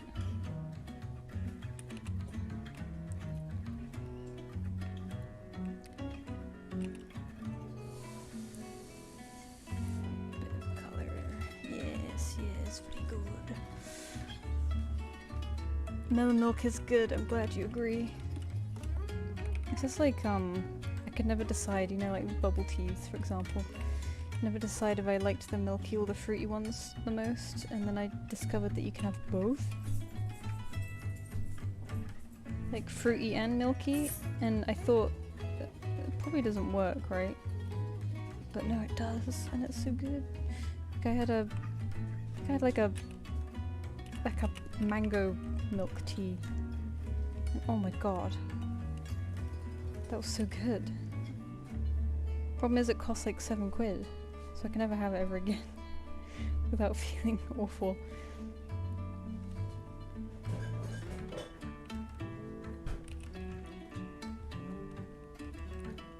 Oof, how do I want to approach this?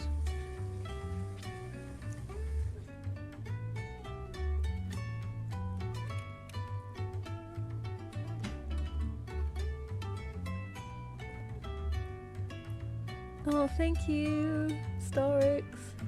Oh, thank you, that's so nice. I appreciate it. Sorry, my voice is starting to hurt, so I feel like I'm slowing down. We're almost there, we're in the home stretch. And CSP is being funny again. Come on, man. There we go. Feels like ever since I got this new tablet, Clip Studio's been protesting, like, nope! And it's not the tablet's fault. It does everything else fine. It could be the new version of Clip Studio, I'm not sure. It's only here and there though, so it's not too bad. It is a bit weird. Oh, no, it's done it again. There we go. Ooh! It's Miso trying to steal cream. Cream from the cake. Oh, he's a good boy. He's been a good boy today.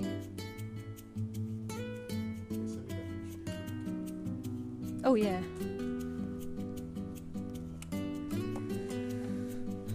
It is good. Is it in the fridge now or something? Yeah, I just want it in the fridge. Oh. I just want to leave it in the fridge because that held up really well. Yeah, it looks...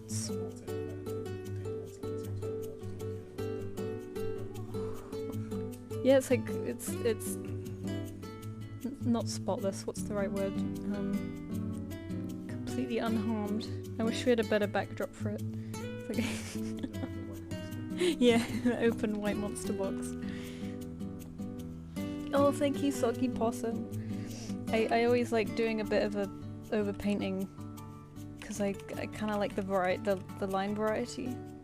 It allows me to be kind of messy and sketchy in the lines, and then you know, just kind of go over it again later. Maybe add some little bit of color to it, you know, like here.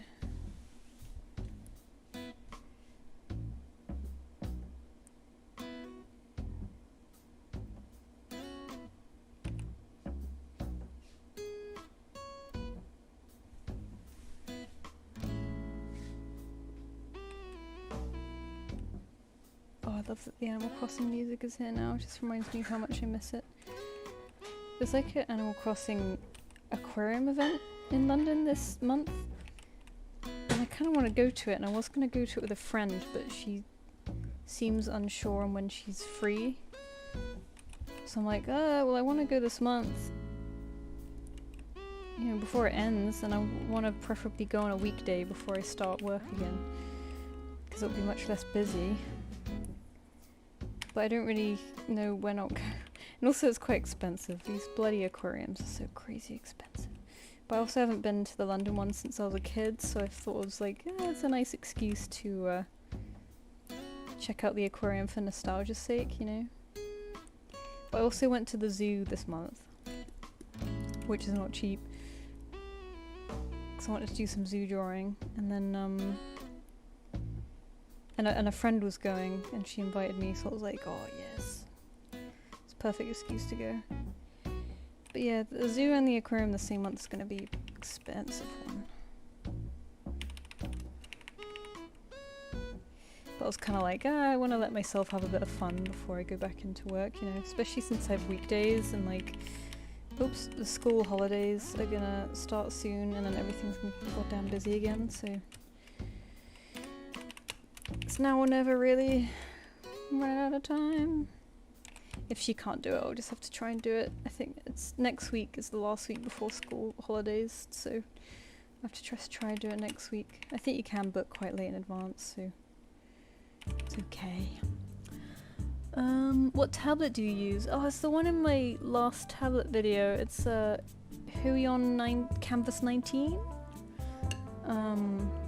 It's good. It's a great size because it's like, it takes up the same amount of desk space as my previous one, but the screen is bigger. because the bezel is so much smaller. Sorry, I had some coke. So it's really nice and it's quite responsive. I like Huion. You know, I've had lots of, I only used one of their tablets before. My very first tablet review was Huion. And since then it's been only XP Pen.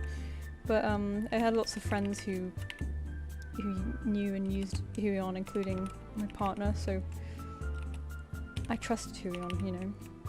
And I'm very happy to have one of their tablets again. Because I did like XP Pen, but they seem to have some monitor flickering problems sometimes. So I was happy to try Huion to see if they would have the same problem. And I have found the pens to be a bit different, like hilariously enough, this tablet comes with 2 pens, which I thought was really excessive, but my other pen was kind of behaving a bit weird, like very sticky. And it was getting really annoying, so I just tried switching pens, and this one's much better. And I was like, oh, well, I'm glad it came with 2 pens then. Like, seems like a really weird business decision to make. You know, people are only expecting 1 pen, you don't need to pay the extra money to manufacture a second pen. Whatever. But I mean, it worked in my case, because I mean, my other pen turned out to be a little bit dodgy, so thank God I had a backup ready to go. This one's a lot skinnier, but I don't mind that. I have quite a very, very skinny pencil that I use, so I'm used to it from a grip perspective. Huion is nice. CC field trip, yeah, I'd love to. I did try doing a Discord drawing group last year, but this year I just got too busy and tired for it.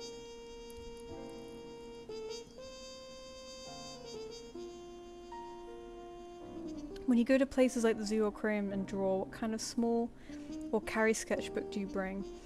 Oh, I would actually like to do a video on this because I've actually I found a really nice setup for drawing on the go like that, and I really like it, and it's not that complicated either.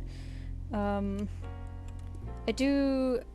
kind of don't really draw bigger than A5, so I always have a sketchbook sort of around that size.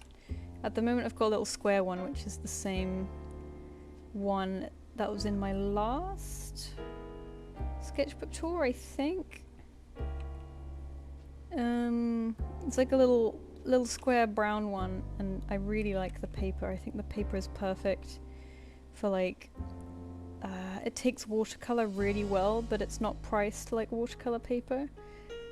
It's still a mixed media paper, but it just takes it really well.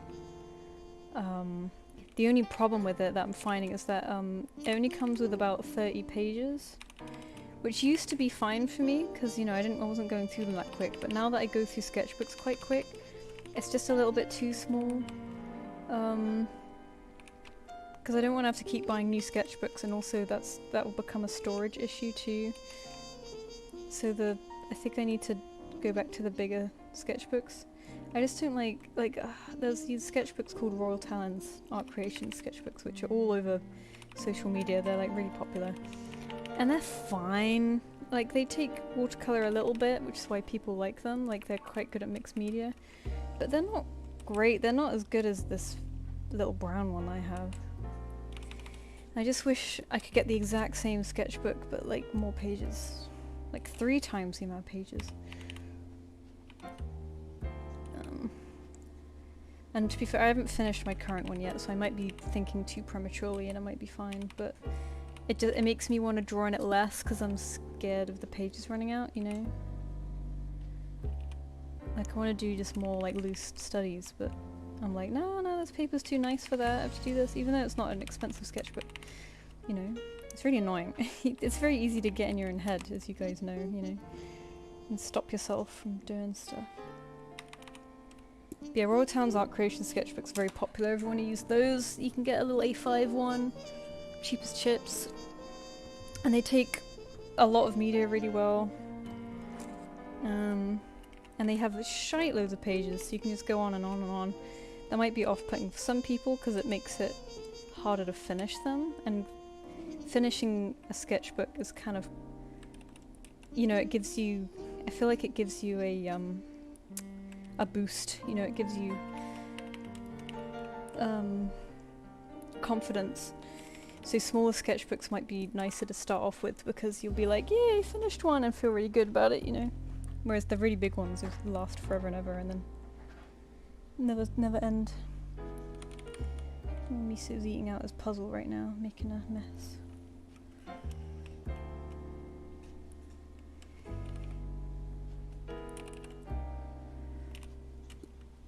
Okay, I think we're getting there. Chin.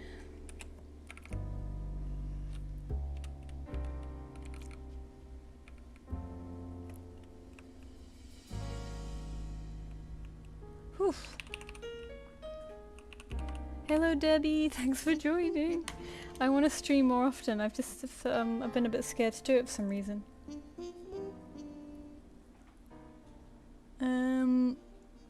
Oh yeah, but yeah, to finish your question, sorry, Cool Fox. I have a little small sketchbook, and I also usually bring a small sling bag. You know, like the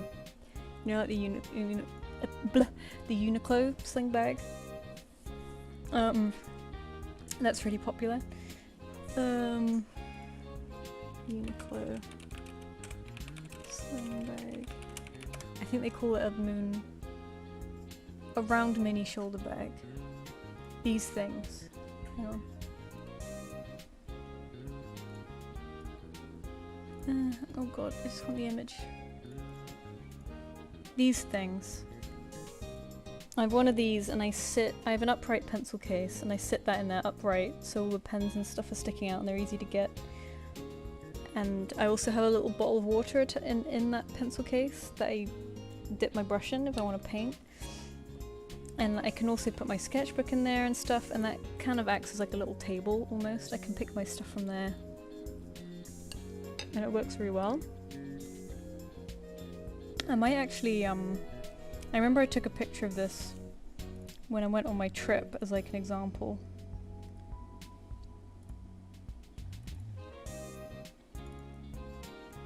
I think I saw it recently. Yeah, I'm going to talk about this, and when I eventually make this goddamn Zambia video, I'm going to talk about it there. Oh, here we go. So this was kind of my setup on the go. We were in a truck the whole time, so it had to be easy to grab. Well, you can't really see it there. There's a video beforehand. So I have this little green bag on me, and there's this blue upright pencil case that sits in there, and I can grab stuff from it like that. And I also have this hook on... Is this showing up, by the way? Okay, it is. This hook on paint bucket that I can expand and put water in, and it just hangs off me. But to be honest, most of the time I use this tiny little bottle. Can you see my mouse, by the way? Yeah, you can. This tiny little bottle, I usually just use that for like little trips where I'm not painting a lot because I don't need tons of water and it's just a bit tidier. And then I'll have my sketchbook in this little bag too, and then I'll pop that out and use it when I need it. And then I have this little watercolor box, and not pictured here in that other little in that pencil case again. I have little clips like these, but they're magnet clips, so I can like magnet this paint box to the sketchbook. This is a Royal Talon sketchbook, by the way, so little A5 one. And this is a monocular that I brought to take pictures with. So that was kind of the setup, and because we're like on this rocky ass truck the whole time, you know, you had to make sure you weren't dropping shit all over the place. I probably have a better picture, but it probably has me in it, so I'd rather not have to make everyone look at that, but that's kind of the gist. I do want to make a video on that one day, because it's like really handy little setup, and it's very simple too. It's just kind of a little sling bag and an upright pencil case. But it works really well for me, and it makes me draw more because it's less of a faff, you know?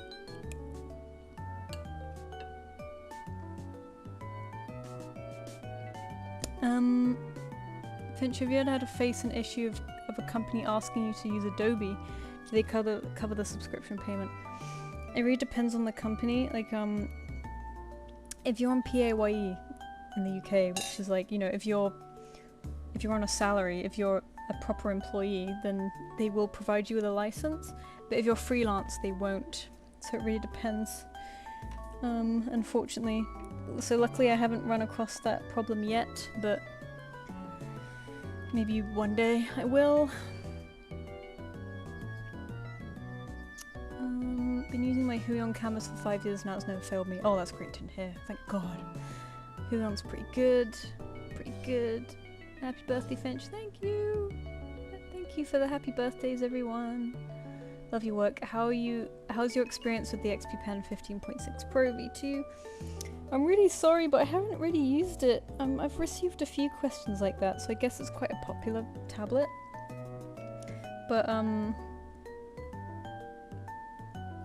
I blame Huion because they sent me this tablet only like pretty much a week after I got that one, so I only used it for about a week or two. But when I was using it, it was really good, and I was going to settle with that as my new tablet, you know, main driver tablet. But then I got this one, and it's just a lot more screen space for the size, so... Yeah, I'm sorry, I haven't really used it, but when I did use it, it was nice. But maybe have a look around on Reddit and stuff to see if people have reviews, because I find people are sometimes honest on there. Happy birthday, Finch. Well, I've been here for so many. Keep it up. Thank you. Oh.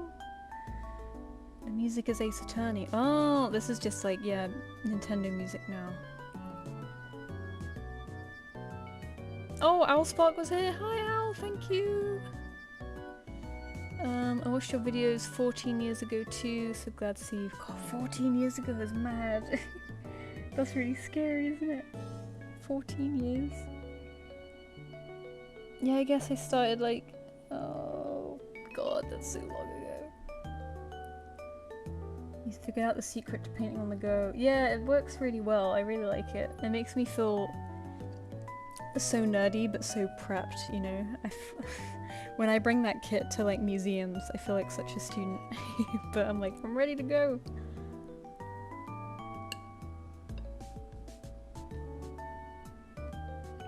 Finchwing, do you like Ace Attorney? Who's your favourite character? I'm afraid I've never played it ever in my life. But I've had friends who really liked it, so... And I really like sort of mysteries and detective stuff. I don't know if it is like that, but... Since it's in a court... Oh, sorry, I just hit my mic. I kind of imagine it is like that, I don't know. Are you on Art Fight this year? I am, but I'm doing a dinosaur run. Because I'm on Team Fossil, I figured I'd make it a bit easier on myself by drawing only dinosaurs. So it's a lot easier to decide who to draw, you know? And it also makes me draw more dinosaurs, which is nice practice, but I have broken the rule already. So I could break it again. Cats are just... Oh no, the bags are still on screen. Cats are still on the table, you know? It's my birthday tomorrow. Oh, happy birthday. It's my friend's birthday tomorrow too, because she was always like, oh, I always remember your birthday because it's like the day before mine. I'm like, hell yeah. And another, I think it's Tennille Flower's birthday today as well. Tennille and I share a birthday, which is cute. Misa's playing with something. What are you playing with, little boy? Poor boy, he's like, I'm so neglected, I have to play all by myself. I can't believe it.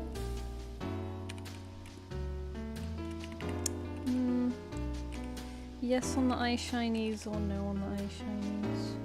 I don't tend to be an eye shiny kind of person, but I like the blob of colour. God, I was so young. Me too. 14 years ago. Ironically, you share a birthday with my fiance. Oh, happy birthday, fiance. I also share a birthday with a sketchbook artist that I follow who also lives near where I grew up, so that really freaked me out. I was like, oh my god, we have too many similarities going on.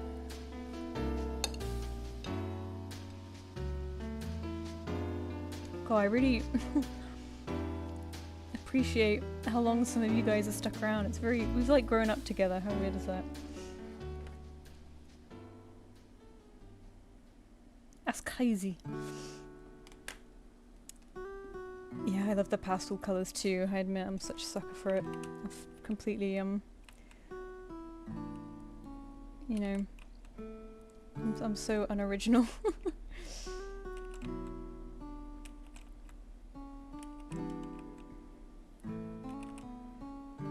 I don't know if that adds anything. Maybe.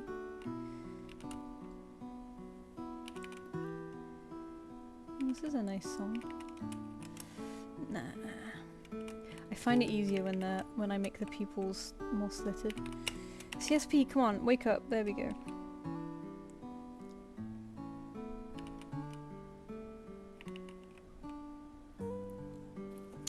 How did you get your son? I actually wanted to make a video on this too, but I'm just too lazy. I did extensive research for a long time to find a breeder, because after my first rat passed away, I realized, oh, like I can't have this kind of heartbreak every couple of years. So I finally want to get a cat, so I have something that lives longer. And I've always wanted a cat, but my partner's allergic, so I had to look into a lot of hypoallergenic breeds, which do exist apparently, because a lot of things I ran into in my research is everyone's saying that hypoallergenic breeds don't exist, and I'm like, but there's so many accounts of people having better reaction, whatever. Anyway, I'm on team they do exist, because hypo means less anyway, so it's not like no cat is non-allergenic, right? I think I actually made a video on this because I was so deep into it at the time. No cat is unallergenic. They all have the protein, the FeLV1 protein, but some produce less in it than others, or they have less means of spreading it around. Like hairless cats, you know, they still have the protein, but they're not shedding it around as much, so it's a lot nicer. So with Miso, he's a Cornish Rex. So we went for an allergy test and we felt fine and it was great. When we actually got him, for the first couple of weeks we had a little bit sneezy, but then we were totally fine. And my partner, who's always been allergic to cats, he can actually shove his face in his fur and like kiss him and stuff. And I never expected that to happen. So like there must be something going on with less protein made, because he shoves his face in his fur, you know. And yet still, because the protein's in their saliva, and of course as they wash themselves, it gets everywhere. But he's fine. So it's like, I don't get it. I love it, but it's very confusing. But anyway, yeah, I shopped around for a lot of Cornish Rex breeders, because there aren't a lot. But there are a couple in London, and I checked this one out. And you have to make sure they're legit, you know, they're like part of, not a kennel club, but you know, the cat equivalent. So here it's GCCF is the British one, and then TICA is an international one. And there's also FIFE, which is, I think, is the European one. But yeah, she was my breeder's with the international one, TICA.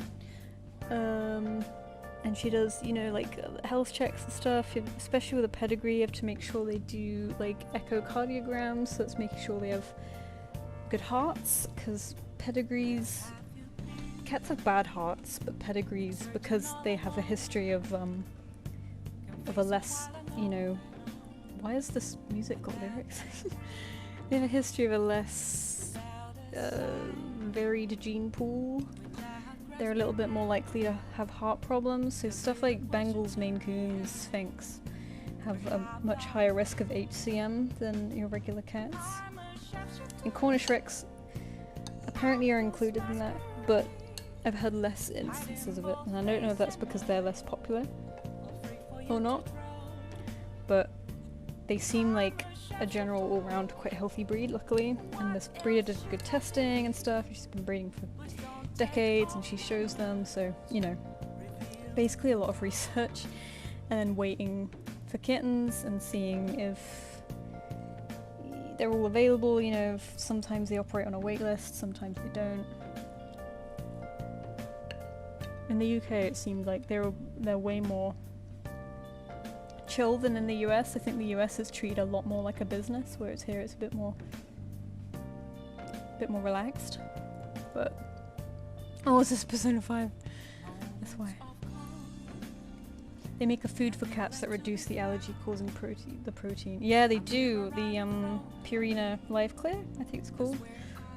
And that was going to be an option if we ended up being allergic, but I really didn't want to rely on getting a cat and then just feeding it one food for its entire life, you know? Like, what if it goes off that food? Then you're just screwed, right? And I didn't know if it would actually work. But yeah, apparently it's something to do with chickens exposed to cats will lay eggs that help alleviate that protein, which is really weird. Isn't science crazy?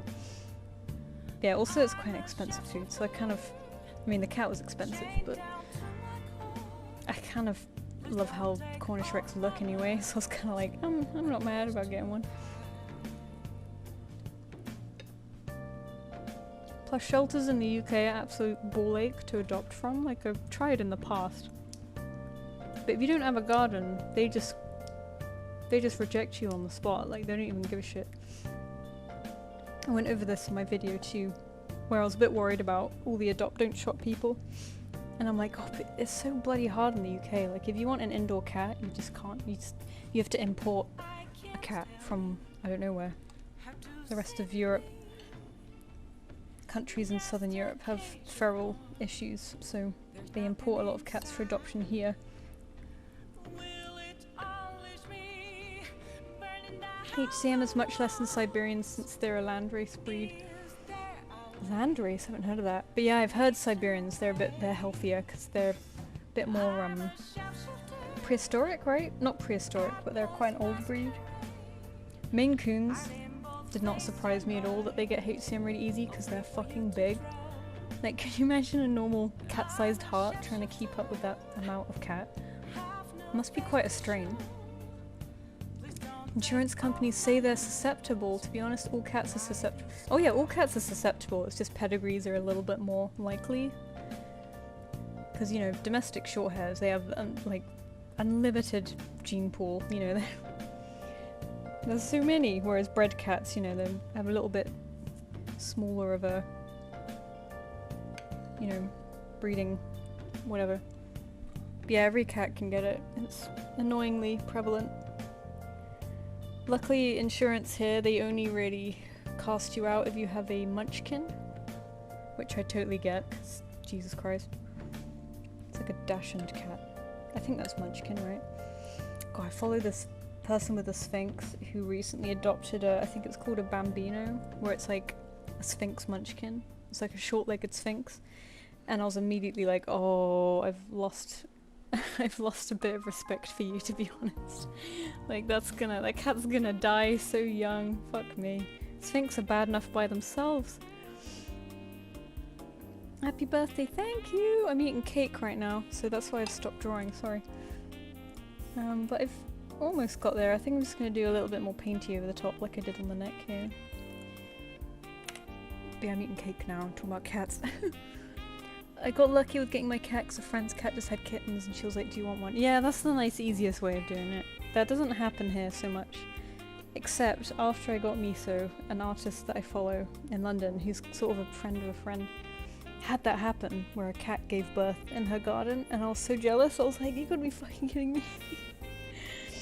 I buy a cat for God knows how much and then just free cats appear in this person's garden. And she was trying to get rid of some because she decided to keep one. And then she was trying to find homes for the others. And I was so tempted. I was like, oh my god, I could get Miso a little friend. But the whole point of getting Miso is that he's hypoallergenic. Like, I can't just go through all of that and then pick up. Luckily they all got home, so it's fine. But like, I was like, I can't go through that with Miso and then just show up with a domestic short hair. Like, that's not fair on my partner, you know? But I was so tempted. It would have been such a quick and easy way to get Miso a friend, because I'm actually kind of... Because I feel like I want Miso to get a friend in the future so he's not on his own if we have to go to work and stuff. Because I've been lucky that I could just work from home most of the time, but I don't know if it's always going to be like that, you know? So I wanted to get him a friend one day, but he's almost a year old now, which is wild, and I'm kind of worried that him having been an only cat this whole time has kind of a detriment to him, you know, like he's used to it now, his brain is adapted to that, and he's never seen another cat in his life and only dogs from a distance. I feel like anything new introduced to a space is going to be a huge toll on him. So I'm a bit worried that he's set in his ways now, but I'd like to try in the future, you know, and I feel like if I get one from the same breeder, she'll understand, you know, if I'm like, can I maybe try it out and then for a few weeks and then return if it's really not going well. But, you know, obviously that's not ideal. I really wish I just got his sister at the same time, because she ended up not finding a family and she stayed with the breeder. And she seems really happy because the breeder loves her and she shows with her and stuff. So it's, you know, it's a happy ending, but she was available and I could have got them both, but I didn't. Because I was too scared of the expense, you know, I didn't want to bite off more than I could chew. And also, I guess getting a kitten from a different litter kind of, you don't put all your eggs in one genetic basket, you know what I mean? But anyway, it's done now. It's done now. And if Miso has to be an only child, then so be it. He is a very good boy. Damn, UK rescues will reject you if you keep your cat indoors only. Yeah, it's still very much normal here. The indoor cat thing is pretty much only really adopted in the US and Australia so far. I really want the UK to go that way too, and the rest of Europe, because South Europe has such a feral problem.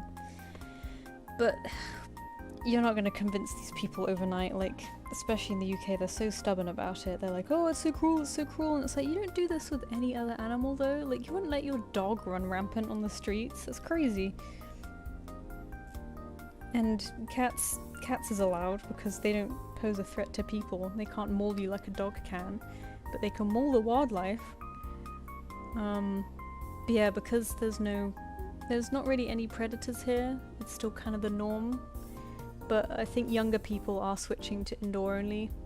One, because of the internet, kind of pushing it. That's one good Americanism that's being pushed here, amongst a bunch. But also, like, I think people are realizing, like, oh, so I don't have to let my cat outside and worry about it every second of the day, you know, like. Because, oh god, if Miso was out every day and I didn't know where he was, I'd be like, what the fuck, you know?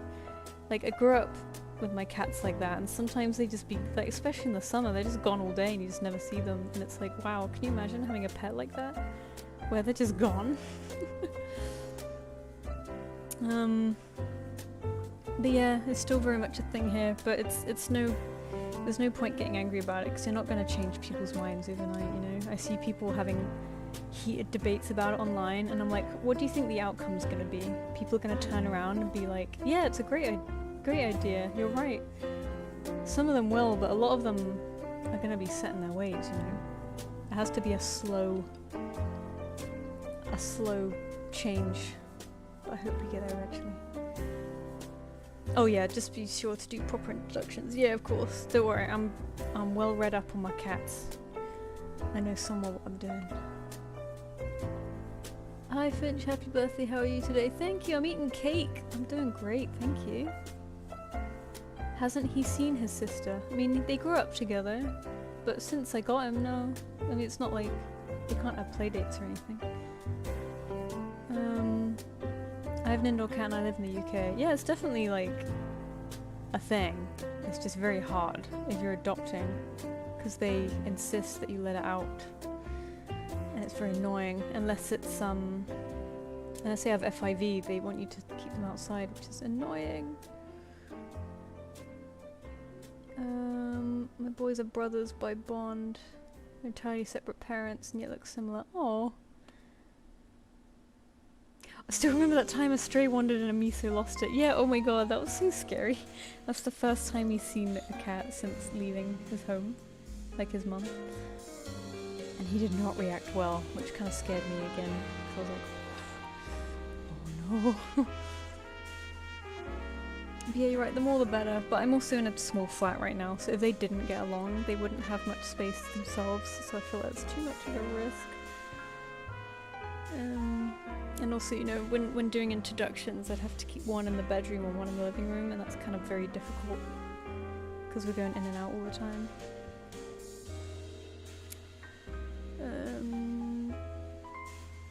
Poor Munchkins. Oh god, is it that delayed? I was talking about Munchkins before. Only good thing from the US. We've had some good things. I think there's been more. There have been a lot of annoying Americanisms that have come over, like tips. There are mandatory tips on bills now, at least in London, and you can ask to take them off, but then you look like a dick.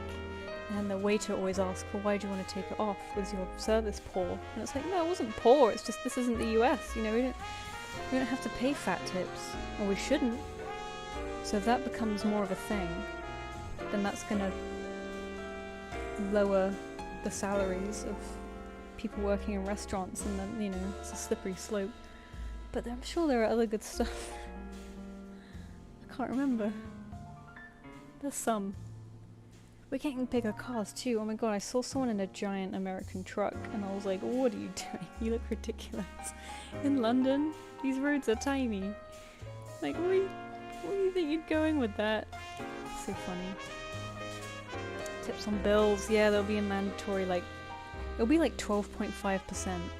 So I'm like, that's even, like, I thought it was like 10% in the US, right? It's even fatter here. Like, London's expensive enough as it is, you don't need to add. Jesus Christ. But then, you know, of course, always too shy to ask him to take it off, so you just... Like, the whole point of a tip is that you want to add it because you had good service, right?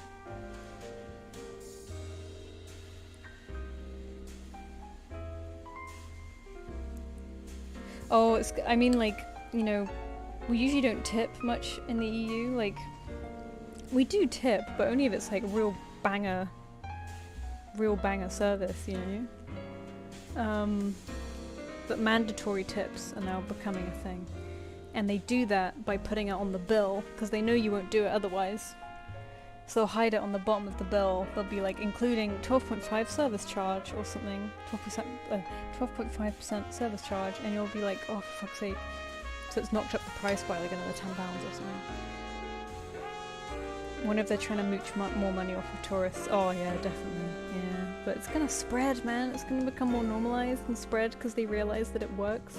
Like, it's such an easy way to get free money.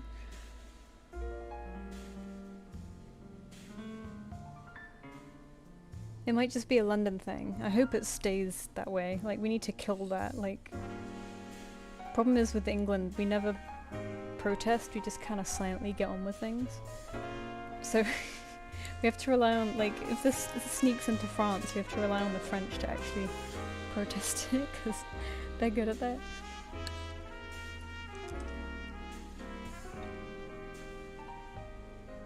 Oh, thank you, Olive Winged Fox. Sorry, I've been eating Coke, so I'm kind of not doing much right now. In Lithuania, it's a norm to throw in €1 as a tip, €2 if it's good service. So that sounds great, because it's just nice and small. And you know, it's just an extra bit of pocket money for the waitress. So yeah, I'm down with that. In London, it's like, you must pay 12.5% on top. I mean, no, they say that you can take it off, but of course no one wants to ask to take it off because you look like a dickhead. Yeah, I think, Squicky, I think it's just a London thing at the moment.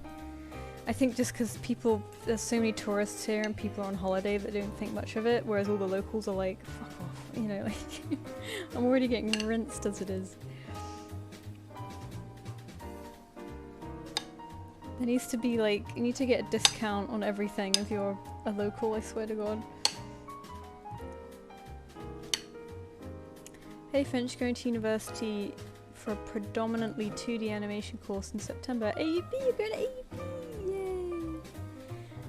Yay! Any advice for first year? I'm nervous as hell. Oh, first year's great. You'll have a good time, because first year doesn't count, or at least when I was there, doesn't count towards your final grade.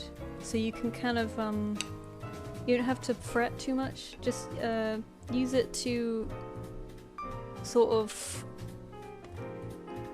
you know, do the tasks, because they give you a good few weeks to do each. task. So, you know, get stuck in there and like chat to people, make friends, you know, just use that year to enjoy it. You know, do your work and try your best, but don't stress too much, you know, because it won't count. But I loved first year, so I hope you like it. What kind of cake? Oh, I showed it earlier. It's like a really creamy, soft sponge with strawberries and raspberries. It's really nice. I'm late, aren't I? Oh, I'm afraid so. I might leave kind of soon because my throat really hurts. I've been talking too much and I've almost finished my silly thing. I was hoping after this I could do some art fights or something, but my throat is killing me. And I feel like it's less fun if I'm not on using my voice, because I tend to forget the chat is there otherwise. I'm about to start submitting portfolios to 2D animation programs at universities. Any portfolio tips? It's always a tricky one, because it's like when you're this early, you probably don't have tons, but add your best work, your favorite work, anything that will help show your interest and love in animation. Like, if you've been doing Warrior Cats animations, you're probably absolutely fine, because I found when I went to uni, a lot of people hadn't actually done that much animation.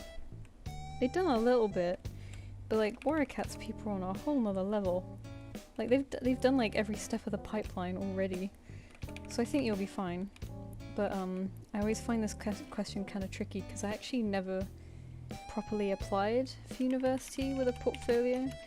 I started off in what's called a foundation course here, which is kind of like a generic art generalist course. You know, it's a bit of everything. It's kind of for people who who want to do art but they don't know what to do in art, so they do a bit of everything. And I did that because I knew I wanted to do either illustration or animation, but I didn't know which one. And also I didn't do great at my A-levels, which you need to get into university, so this was like an extra way to get points. So, but I had a great time in foundation, and I met some great friends who I still talk to now, so I loved foundation. And it also kind of just got me a ticket into the rest of the university without much trouble, so I remember somewhat of an interview, but it was very low-key, so I don't really know, to be honest. From what people have been saying, they're really stressed about it. I was kind of like, I don't remember much about mine at all. I just think I was kind of chill. So I don't really know, but I'm pretty sure you'll be absolutely fine. Like, if you've got a bunch of animation done, you're obviously like into it, and they'll see that. Oh, I love this Animal Crossing song because it sounds so wet. Yes, it's so kind of like wet. It sounds kind of like so sleazy. This is like the theme song of turning 29.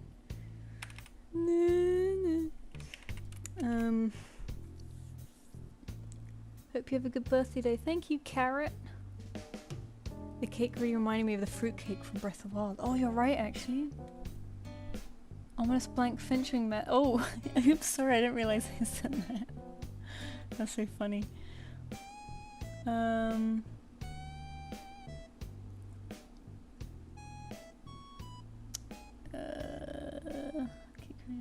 So I'm just catching up. Quadruped animation is also very impressive. Yeah, that's right.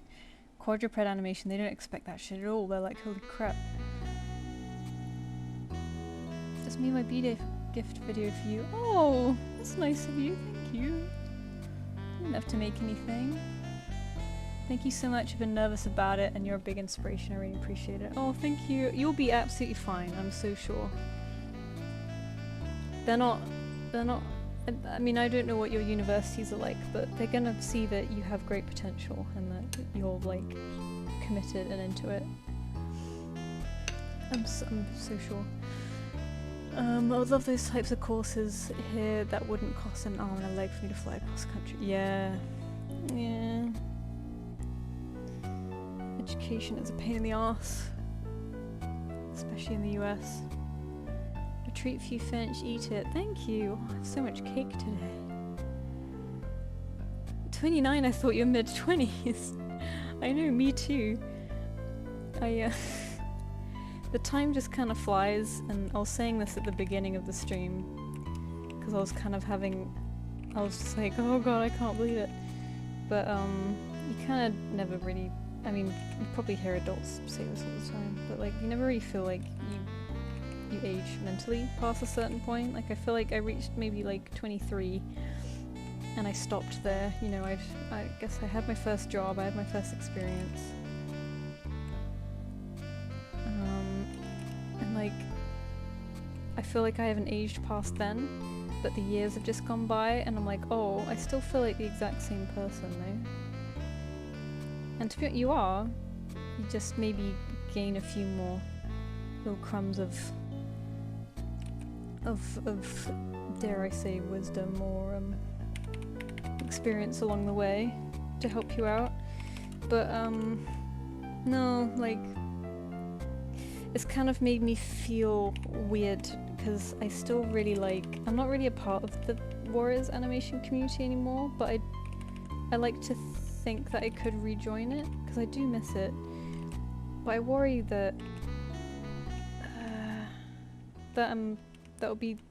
I'll be considered immature. I don't know. I know that's not true, but so around when I joined the Warriors community, here's some deep lore for you. Back in my day, the big name was Ali Katnia, you know, the one who did Warriors of the Forest, all that stuff. They did really good maps too. Around the time I got into the picture, they were getting booted out of the, I was gonna say industry, of the community because they were too old. I think they had reached their late 20s or mid 20s or something, and all the people at the time decided that that was too creepy and that they needed to leave, and they were kind of bullied out of the community. And that was a very heated topic at the time because obviously, what the fuck? Like, that's not okay. But if, you know, it's a little bit of the stranger danger online thing where people are uncomfortable with people that are over a certain age, which is understandable, but they kind of don't cease being people, you know what I mean? Like, young people deserve to be protected and feel safe, but screaming away other people is not the way to do it. It's kind of looking for the bad names and the bad actors, and then getting those people the hell out of here because they're gross.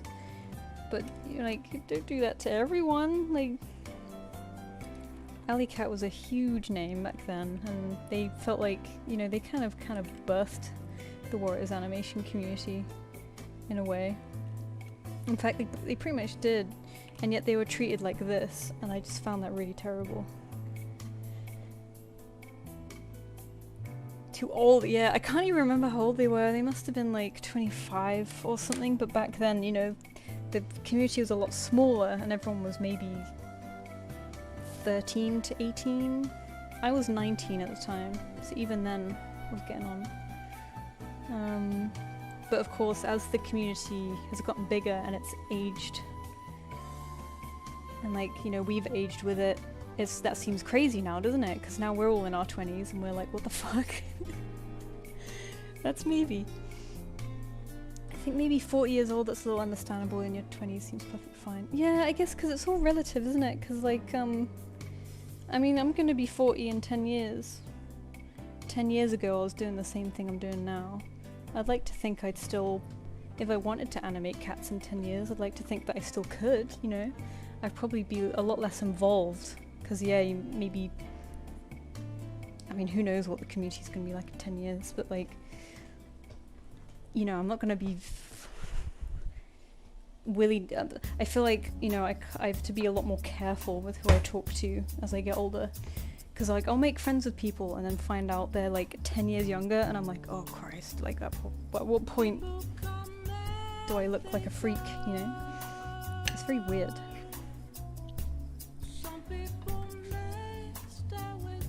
Oh, I'm just being slow eating it because I'm not shutting up. That's really nice. My boy came in and cried because I hadn't finished the cake. Yeah, it's a very hard topic, isn't it? Because it's like the internet the line is so blurred, you don't know who you're talking to. But like back when I was younger, it was kind of the norm to just, you know, don't share your personal information, and if people start to be creepy, you get the hell out of there. And I feel like that worked. But no, I do get both sides.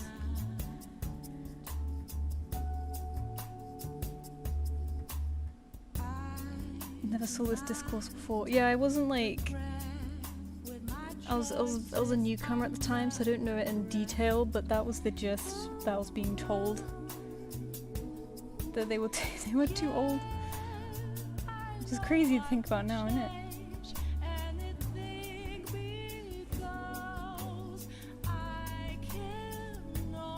Yeah, just keep a distance, yeah. Yeah, it's like I keep like, I don't know, I'll chat to people and make new friends, and it turns out they're so much younger, and I'm like, oh, like this, I need to leave.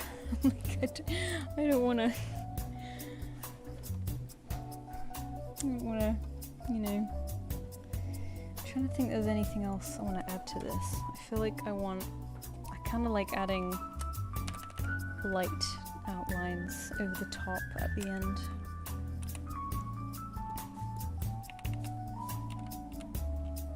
Yeah, like this inky pen is quite nice. Like I like doing stuff kind of like this. Is this still Persona music? Because it's so jazzy. Not what I was expecting at all.